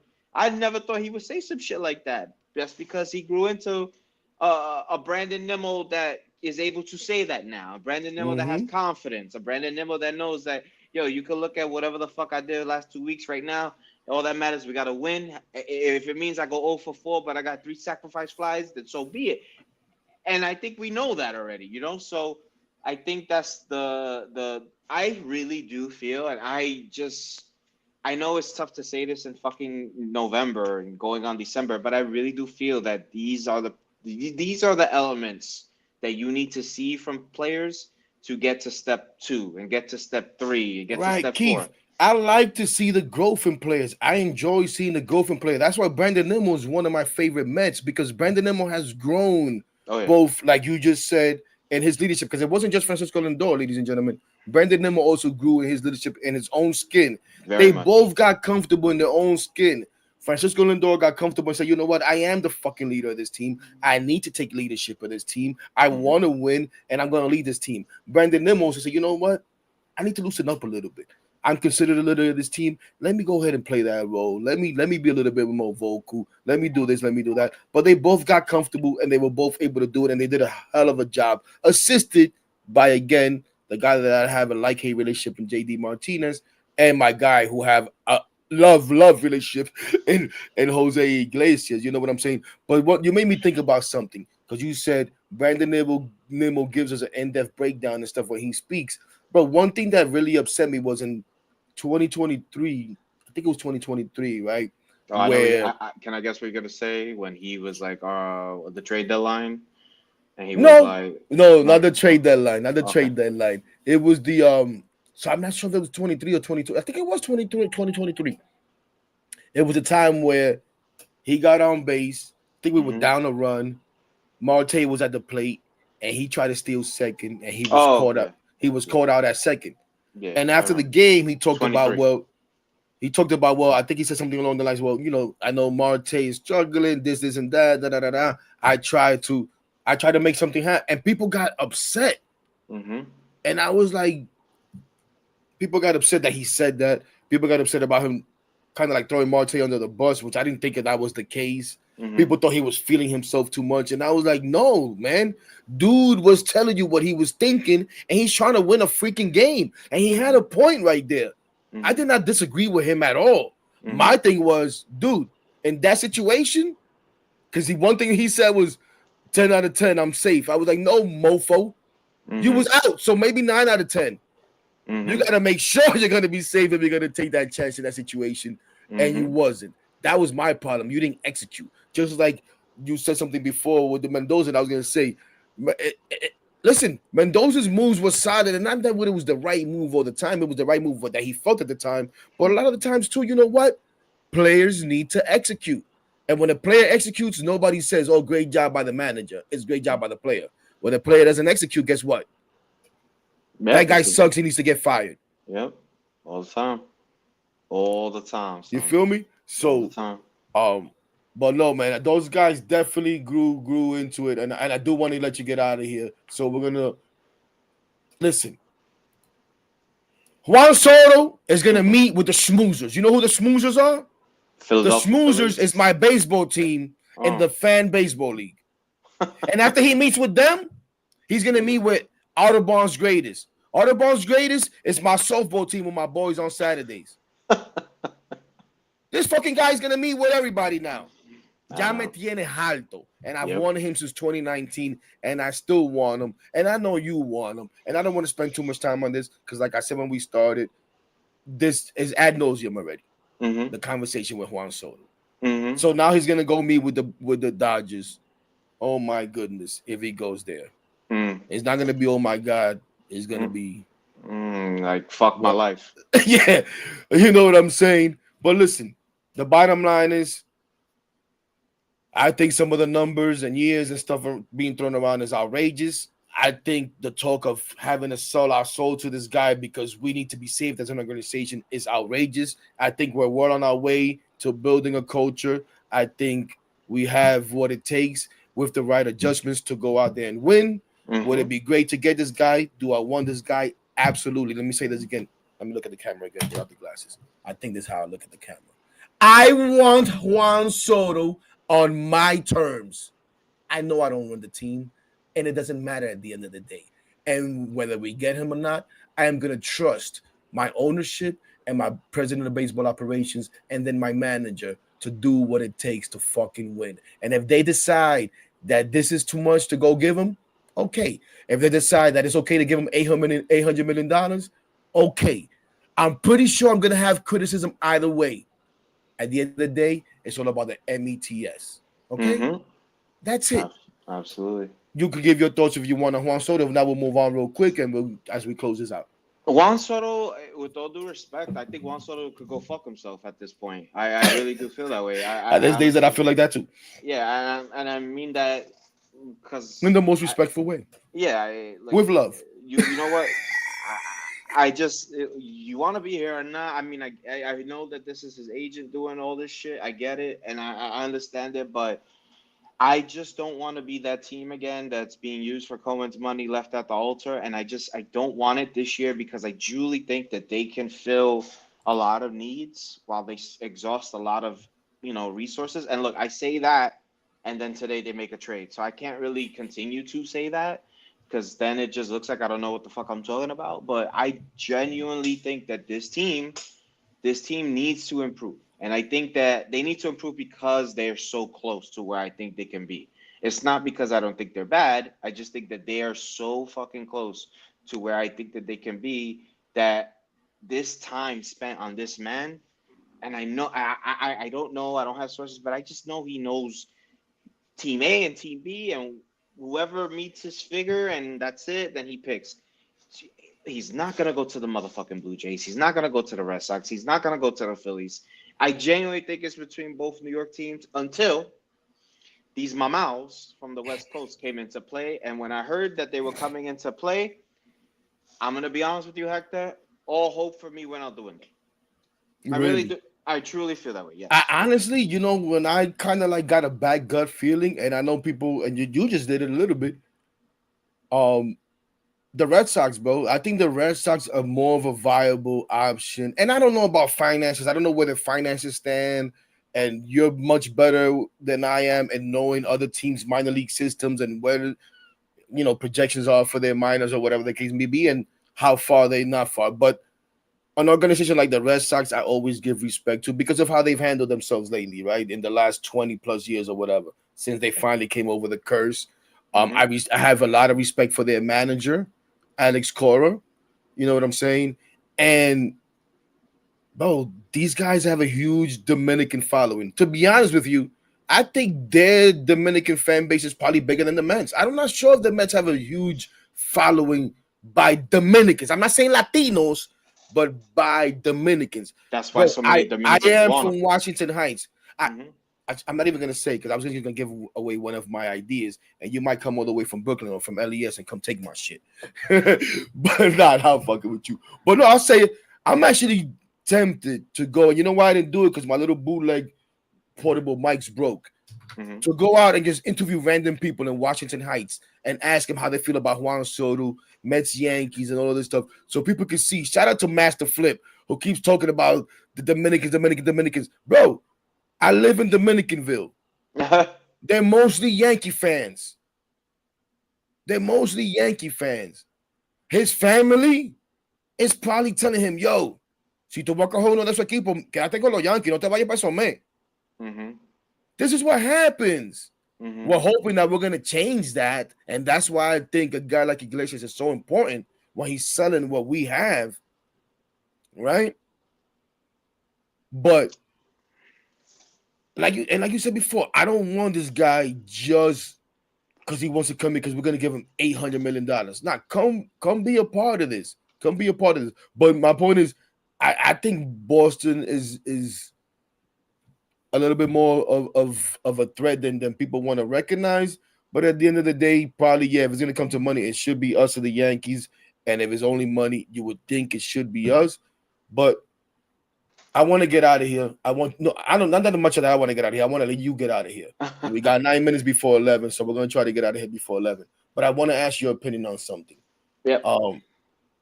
Listen, real quick. We both want Pete back. We don't want Pete back for 7 8 years. I feel comfortable saying this. I'm pretty sure Keef doesn't want to give him 7 8 years. But damn it, if I'm going to overextend myself for somebody, I will do it for Pete Alonso. Ideally, you get Pete for 4 or 5 years, 100 and whatever. You do the math, whatever. But we both want Pete back.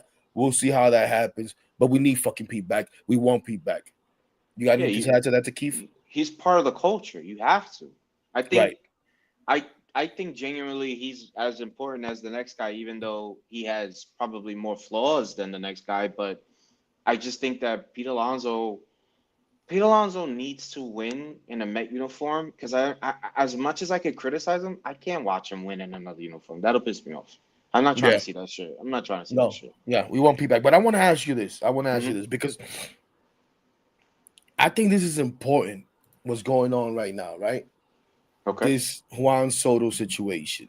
Okay. And listen, we hired a guy who we know does things a certain way, who is able to find value in players, as we saw he did last year in Sean Manaea, Luis Severino, the Tyrone Taylors, the Harrison Baders. And now something that I did want to touch on that we may have to skip in. We'll see if he finds value in his Jose Siri trade. As everybody knows, the Mets made a trade today. They traded Eric Orsi, minor league pitcher, for Jose Siri. We'll see how that works. Little old school, new school. When I see that move, a couple of things stand out to me. About 200 batting average makes me fucking sick. Right? I look at strikeouts. This dude struck out Keef 300 times in 812 plate appearances in the last 2 seasons. That is horrendous. Tú me entiendes? I think he's hit 21 home run and 17 home run the last 2 years, something like that. So it's not like you're hitting over 30 home run. Tú me entiendes? But I know you saw it and you had more of a positive reaction to it because you, like you said, you look into certain numbers. And I know that's what you alluded to earlier when I was like, don't get ahead of yourself. But I want to get out of here. But so I do want to give you a chance to touch on that. I say, you know what? I trust David Stearns. When I see it in my old school mentality and I see the numbers, it's like, whatever. But I do recognize I see it as a Harrison Bader replacement. Yes, I am worried about Tyrone Taylor coming back from the hernia surgery and all that stuff, just because I'm a Met fan and Marte had trouble coming back from hernia surgery. I don't know if it's the same surgery or not, but surgery coming back, his offseason is going to be different. I like Tyrone Taylor. And if we bring in a Juan Soto, I'm okay with having 2 defense-first center fielders that can provide some offense. Because between both of them, they could possibly hit me 30 home runs and give me good defense in center field. But real quick, your thoughts on the whole series trade before 2 things and before I don't know if you see the bottom of the screen, but I want to touch on that real quick. Yeah, I'll be quick. I think that he clearly is not a perfect product. Clearly, he has flaws, and I truly get his flaws. But one thing that I do like about the reason why they obtain him is because if they're really going gung ho for Juan Soto, I think you truly need to surround Juan Soto the right way. And I think you have to pay attention to how the Yankees did it and improve, right?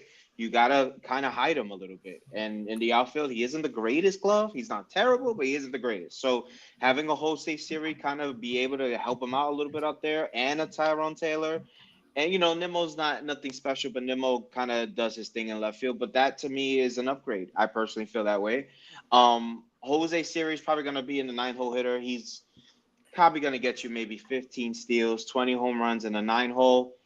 Striking out is probably going to be an issue. The problem that not the problem, but I feel like the solution to that problem is he probably is going to learn probably how to improve on that in this lineup.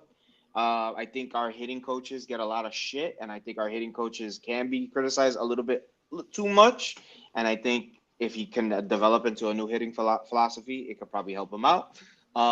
But most of the time, you guys are what they are. I just think that his defense is so vital for this pursuit of Juan Soto that I don't mind that that's your 9-hole hitter, your everyday center fielder.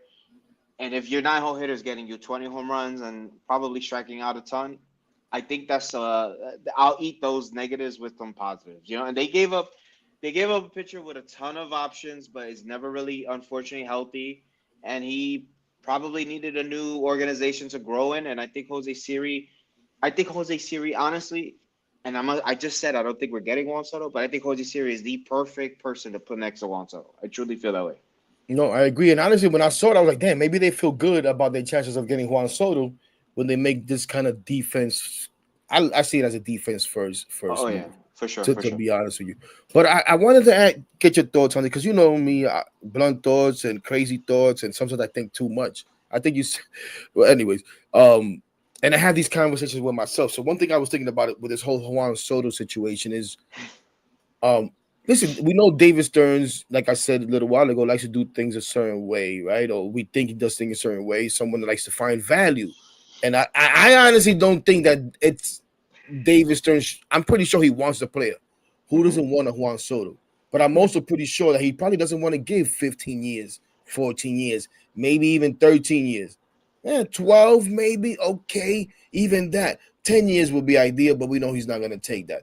And I sure as hell don't think he thinks the money should be up to $700 million or whatever the hell kind of numbers, 660 or whatever the hell numbers you want to throw out there. So And a lot of people say, whatever, who cares, Steve Cohen, whatever.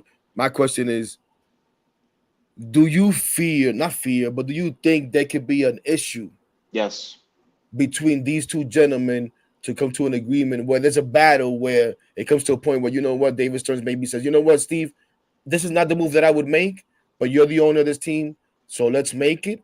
And that this can maybe cause problems in the long run if it doesn't work out on either side, right? Where Steve Cohen says, go get him, but then maybe pulls the strings a little bit on, or tightens the wallet a little bit on David Stearns and makes him make moves, makes him be more of a magician like he was doing in Milwaukee, where he thought he was getting away from, or whatever. But like it doesn't work out. The move doesn't work out, and now there's like some fallout between those two guys. You know what I'm I, saying? Or some I, resentment. Whereas David Stearns is like, well, you forced me to make this stupid ass move, and you didn't let me do things my way.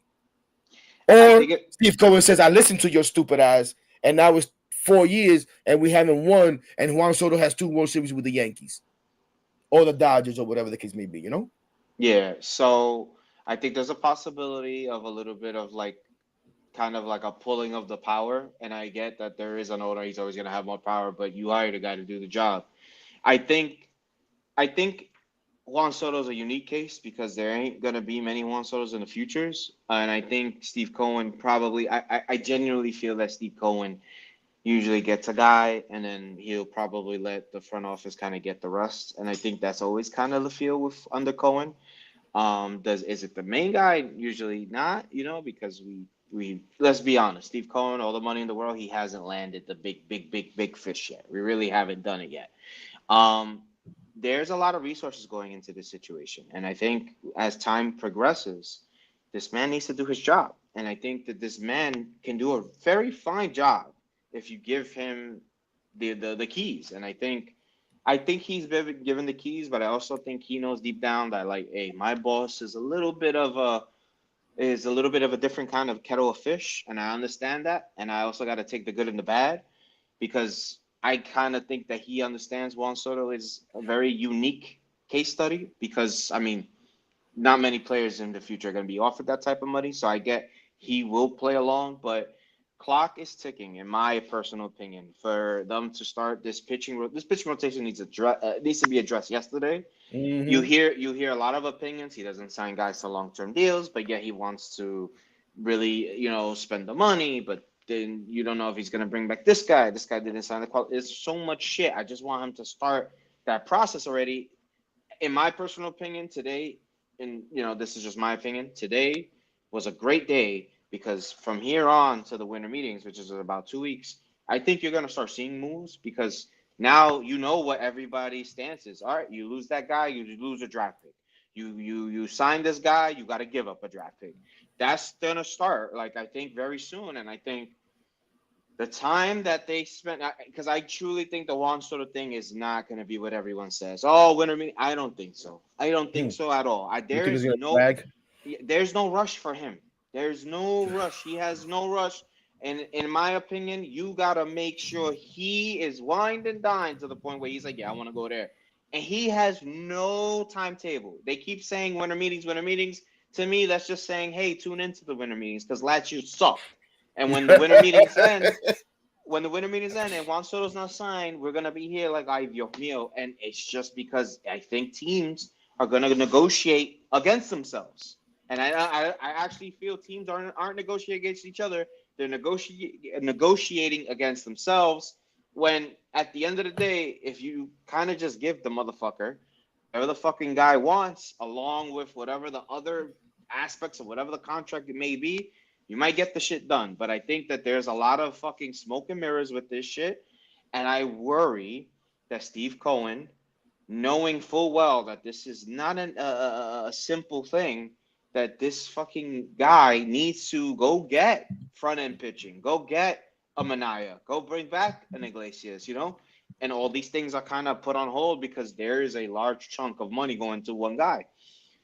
Do I think that this Siri move gave me a little bit more confidence in both getting Juan Soto and both David Stearns still doing his job? Yes, it really did. it actually made me feel a lot better because yesterday I was like, why are we even talking to Juan Soto? Move the fuck on. Let's just back out of it. I was like, oh, once I saw the Dodgers name, I'm like, I'm good. I don't even want to do it.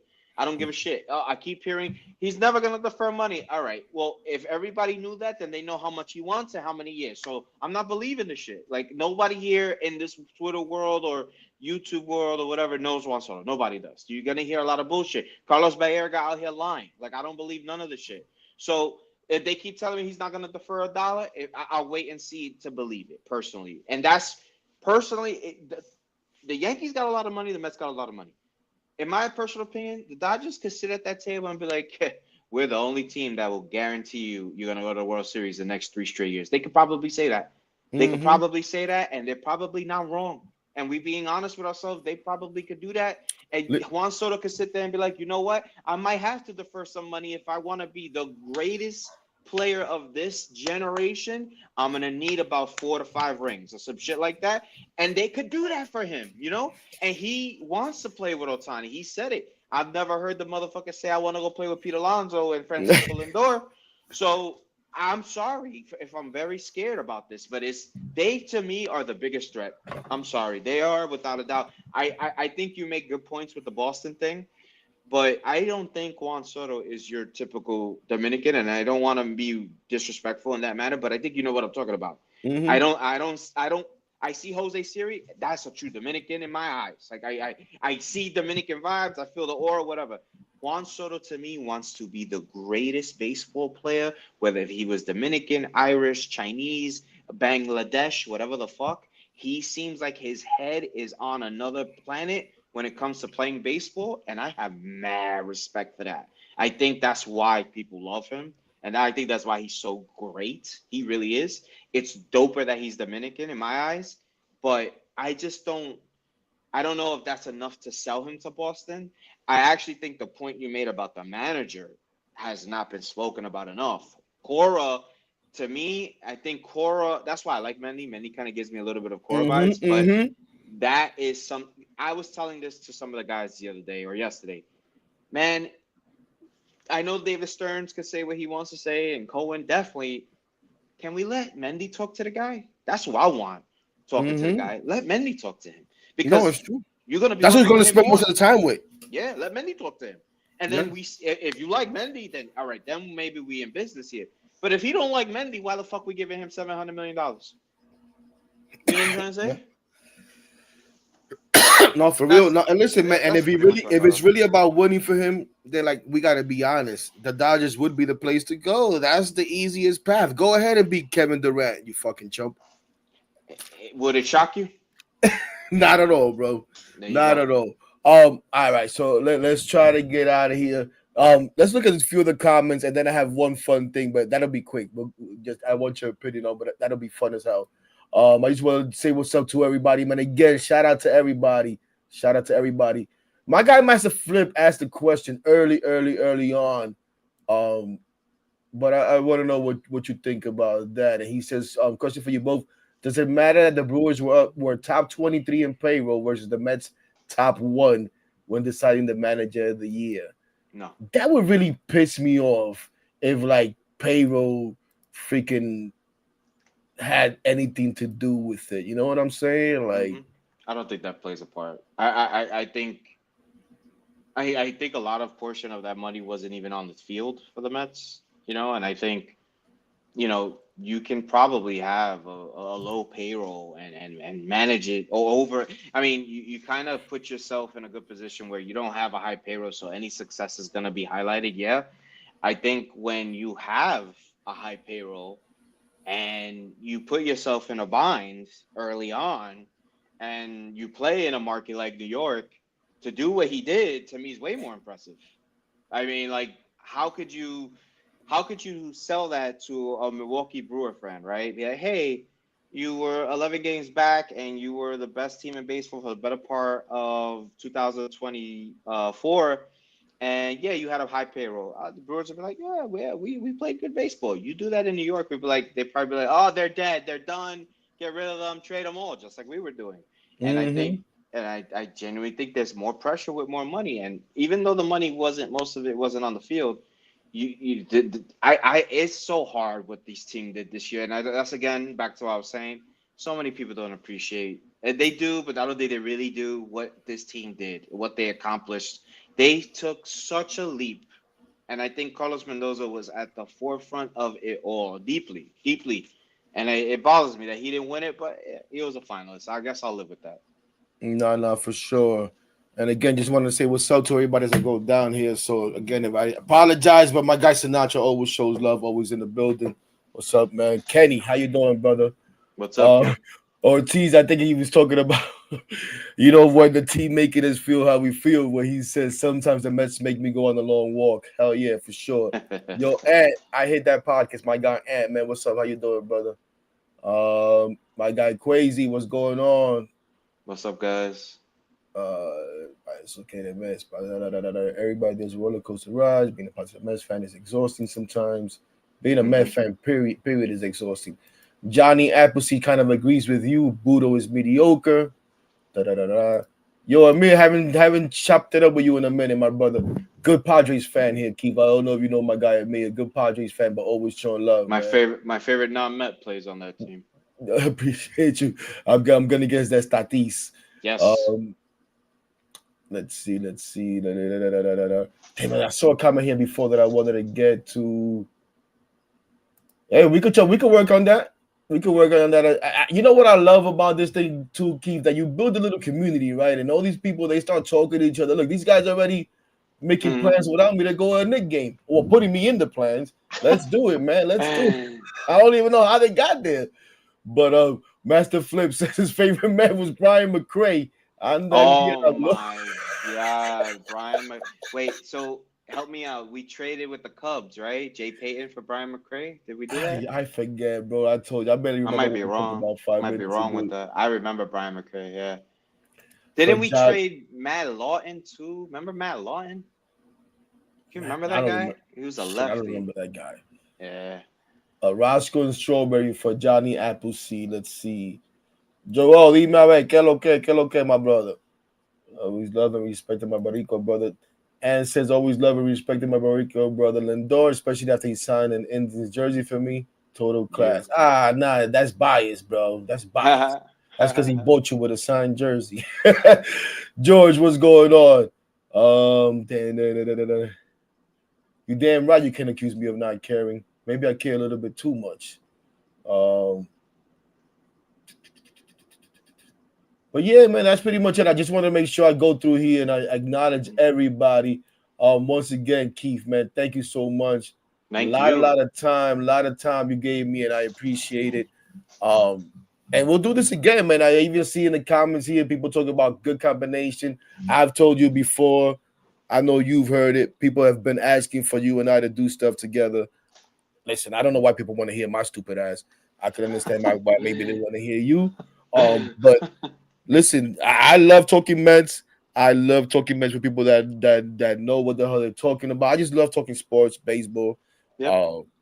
And respect goes a long way, and I think we've grown to have that for each other. So I appreciate you. I think one of my favorite things about kind of building my own little community too is like I remember why I did it, and it was to bring Met fans together. So it's like whether we disagree, or whatever, feel a certain way, it shouldn't get in the way of Met fans coming together. And I think Met on Met crime, that's what I've been calling it. It kind of got to come to an end unless you're like looking for it. Mm-hmm. And we've had the talks, and you kind of know who's looking for it because they feel how they feel. But, we should keep those, just like how you got to keep those feelings when you go to work at the door, when you're stepping into the realm of something that everyone loves. I think we got to be able to have constructive conversations rather than aggressive, And that's all it is, man. At the end of the day, man, this team might not even sign a goddamn player that we all expect, and they'll win 95 games, right? This is just what the Mets are, right? I've been saying it. Like, they bring everybody back, and then they just do the unthinkable again, or they stink. We don't know. Juan Soto may not. Juan Soto comes here and we're 500. Then who do we blame, right? Hey, mother. Yeah, that's what I'm saying. But one thing you did was for sure is that we'll still be here. And it's like I told you the other day, right? But I seen mad players come and go, Yeah. and I'm still here. Yeah. Players that I've fallen in love with, players that I've hated, players that I whatever. Mm-hmm. They come and they go, and I'm still here. And I'm still gonna always be here. And that's why I say yes, I root for the guys that put the jersey on, but it's always about the jersey. And some people think that's corny, some people think whatever. But I'm a Mets fan. That's the team that I fell in love with. Yeah, because of the players help you fall in love with it, but they left and I didn't leave. I stayed. Yep. So I'm still in love with them. You feel me? But yeah, I think as my guy, shout out to Darren, man. Darren always showing Good love guy. everywhere, Yeah, he man. comes Great guy, through. great guy. I know you know Darren. Yeah. Iglesias set the example by beating out infield hit in the 9th inning of a loss and continued hustling the whole season and hitting the clutch and made great defensive plays. For sure, man. For sure. I think we answered. I think we answered your with our thoughts on our Jose Siri. And again, it's an upgrade for Harrison Bader. And listen, as good as the vibes were and everything with this year, and we're talking about bringing some guys back. We could talk about the 3 guys that you touched on at the qualifying offer. I want to bring at least 2 of those guys back. And to me, it would be Manaya and Peter Alonso. You know what I mean? Severino was good, and at first he was the guy that I was looking at as maybe we should bring back. But I gotta be honest, I don't know. And his post-game press conference after we lost, he kind of sounded like someone that was kind of ready to move on or intrigued by going out there and seeing what options he had. I think the prior off season, he might have been a little timid about leaving New York and wanted to come to New York and knew that he needed to, show out to maybe get a contract and then found some comfort in Mendoza. But I think having done that, having a little success, I think this year he's a little bit more willing to go out there. And listen, if he's able to go out there and get himself a contract, great. But I don't want to be long-winded. My point is, you want to bring certain guys back. We talked about Iglesias. We talked about Winker. You can't bring everybody back. So you do need to make some change. So it's okay to swap out a Jose Siri or a Harrison Bader for Jose Siri and get somebody that's now, with a different type of hunger. You know what I mean? I think you always need that. Look at the Dodgers. Yep. They just won the World Series and they're going after Juan Soto. That's how I got to do it. That's how you should do it. You need to always, yep.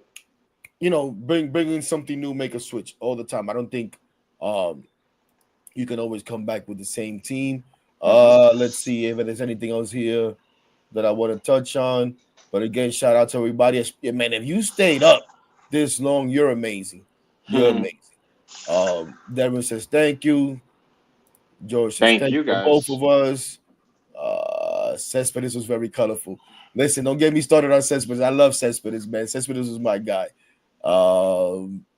George says Boris was a dick. No update on Soto. Six takes his head away from the political chatter and comes in and joins some Mets. Fucking Six. Yo, Six is my guy, but you're a lunatic, man. Good to see you, brother. There's no update, man. What's the update? I told you what the update is. Waiting. Me with the Schmoozers, my baseball team, on Saturday. And on Sunday, he's going to come chat it up with the Audubon's greatest, my softball team. That's the update on Juan Soto, man.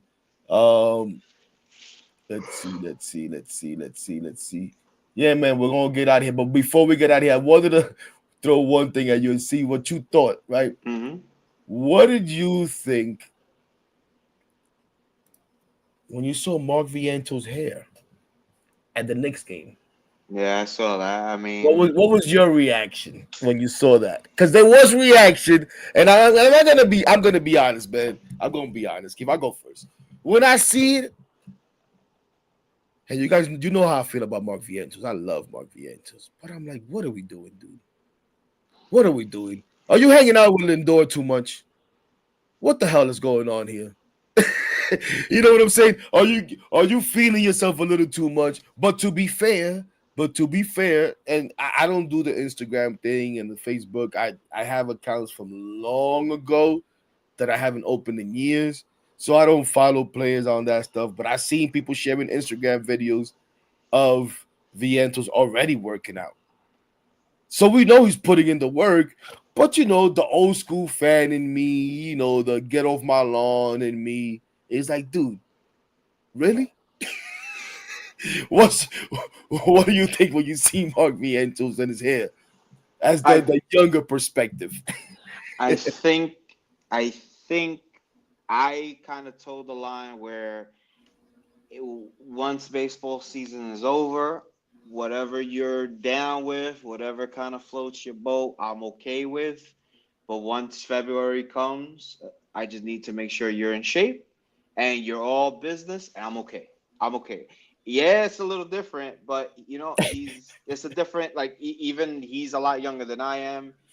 Yeah, I can't pull that look off. So God bless him. He's attempting you that think I can way. pull it off? Yeah, if you open to it. You think I can pull it off? Give yourself be optimistic. Heck, you could do it. I Oh think you could man, do it. No, I mean, like, he's part of me remembers, like, what helps me understand him a little better is my brother. We're 10 years apart. My brother has I a thought about very, your brother when I was like, you know what? Key is probably the guy to ask. yeah, More than- he wouldn't do that, but my brother understands, I guess, that age group and that kind of culture, or the word I guess I'm looking for is that that the flair that those kids have at that age. And I think if that's his way of kind of feeling himself and being expressive. And I've actually, funny real quick story, on one of my high school teams, we actually did bleach our hair because we were winning, but that was during the season. But so we all did it, and it actually worked out. We won. But I mean, hey, listen, I'm not gonna. he has all the eyes on him, right? They were more attentive to him than Jazz. Tell you that much. Right. So And Kenny says Vientos would have fit perfectly on the PR team at the baseball classes with the blonde hair. he would And that's have, another thing too. I'm like, yo, maybe. Puerto Ricans do that. We don't do that shit. Well, I But mean, nowadays they all do it. It is what it is. What it Emmanuel is. Clase, best closer in baseball for the Cleveland Guardians, has purple dreads. So I Yeah, mean, right. they all kind of, it's a little odd with most of those guys. It is what it is. But just hit 30 home runs and you can have tie dye hair. I'm okay with that. 30 home Word. runs, I'll be all right. Exactly. And listen, I'm a Vientos guy. I'm a big supporter of Vientos. I was ecstatic when he finally got a break. I felt like my guy was getting the short end of the stick. So I'm gonna support him. But like you said, once that season starts, make sure you got your head where it belongs, bro. But shout out to Kenny again, who says dope show, fellas. Thank you. I don't know if Ortiz is saying we needed to do this at an earlier time, but yeah, man, I That was on apologize. me. Yeah, Keith told me 9 o'clock. Yeah, that was He on me. said 9 o'clock. Maybe we should have tried a different day, but I appreciate you guys. Over 230 plus people still up in here keeping us company. And it looks like they enjoy our chatter back and forth. And like I've said many times, I enjoyed it. Once again, I appreciate you, brother. Thank you, And man. we'll keep doing it again. But thank you, man. Thank you. I hope you enjoyed it too. And Oh yeah, it was a great. I mean, it's kind of needed during these very, very difficult times as a I Met thought it fan. was a little different, right, than the regular conversation, the exhausting conversation that is Juan Soto and Peter Alonso, and we touched on that a little bit, but I think Yeah, a just little, a enough. little, a little bit different, and times fly when you're having fun. So Yeah, over, it didn't feel over, like 2 hours for sure. It didn't feel yeah, like it did not feel like 2 hours, 2 hours and 20 plus minutes, but it. 2 hours and 17 minutes to be exact. Maybe we should go another 3 minutes just to make it a even 220. Killing Nah, me here. nah, bro. Everybody have a good night. Once Thank again, you. thank you guys, man. Thank you, Keith. Yo, plug your shit, man. Like I said, co-host of Shea and Sons, but go ahead, plug your shit, brother. Yeah, if you guys get opportunity tomorrow, we're gonna have one of the new shows, Uncomfortable Conversations. We're gonna talk That about players honestly, leaving. I should be a recurring guest on because there's nobody of uncomfortable conversations more than me. Yeah. I actually did a post earlier in the summer where I called it uncomfortable conversations. I'm like, this motherfucker stole my shit. But I got it from some soccer friends. So to be oh fair, yeah, I got it from soccer friends. listen, uncomfortable conversations are good, man. Yeah, Honest and where there's respect. yeah, You know what I'm yeah. saying? You need to have respect with the participants. But I'm looking forward to that. But go Yeah, ahead, brother. I'm yeah, sorry. no, we're gonna have my buddy Ruben. He's gonna be on. We're gonna have Anthony of Subway to share. We're gonna talk about Met players that we are okay with saying goodbye to because that's also a conversation that I think that Yeah. hasn't really been happening. Like And then Harrison Bader is okay to say goodbye to. yeah, and it's funny how that actually happened. We can absolutely confirm we're saying goodbye. And then Thursday, we're gonna have the lunch table. We're gonna be talking about buyer beware free agents, guys that we all feel that you probably should stay away from. I think there's a lot of them this winter. And most winners actually think there's a lot of them. And then every day we drop kind of a breakdown, me and my brother, of free agents that we think the Mets should target.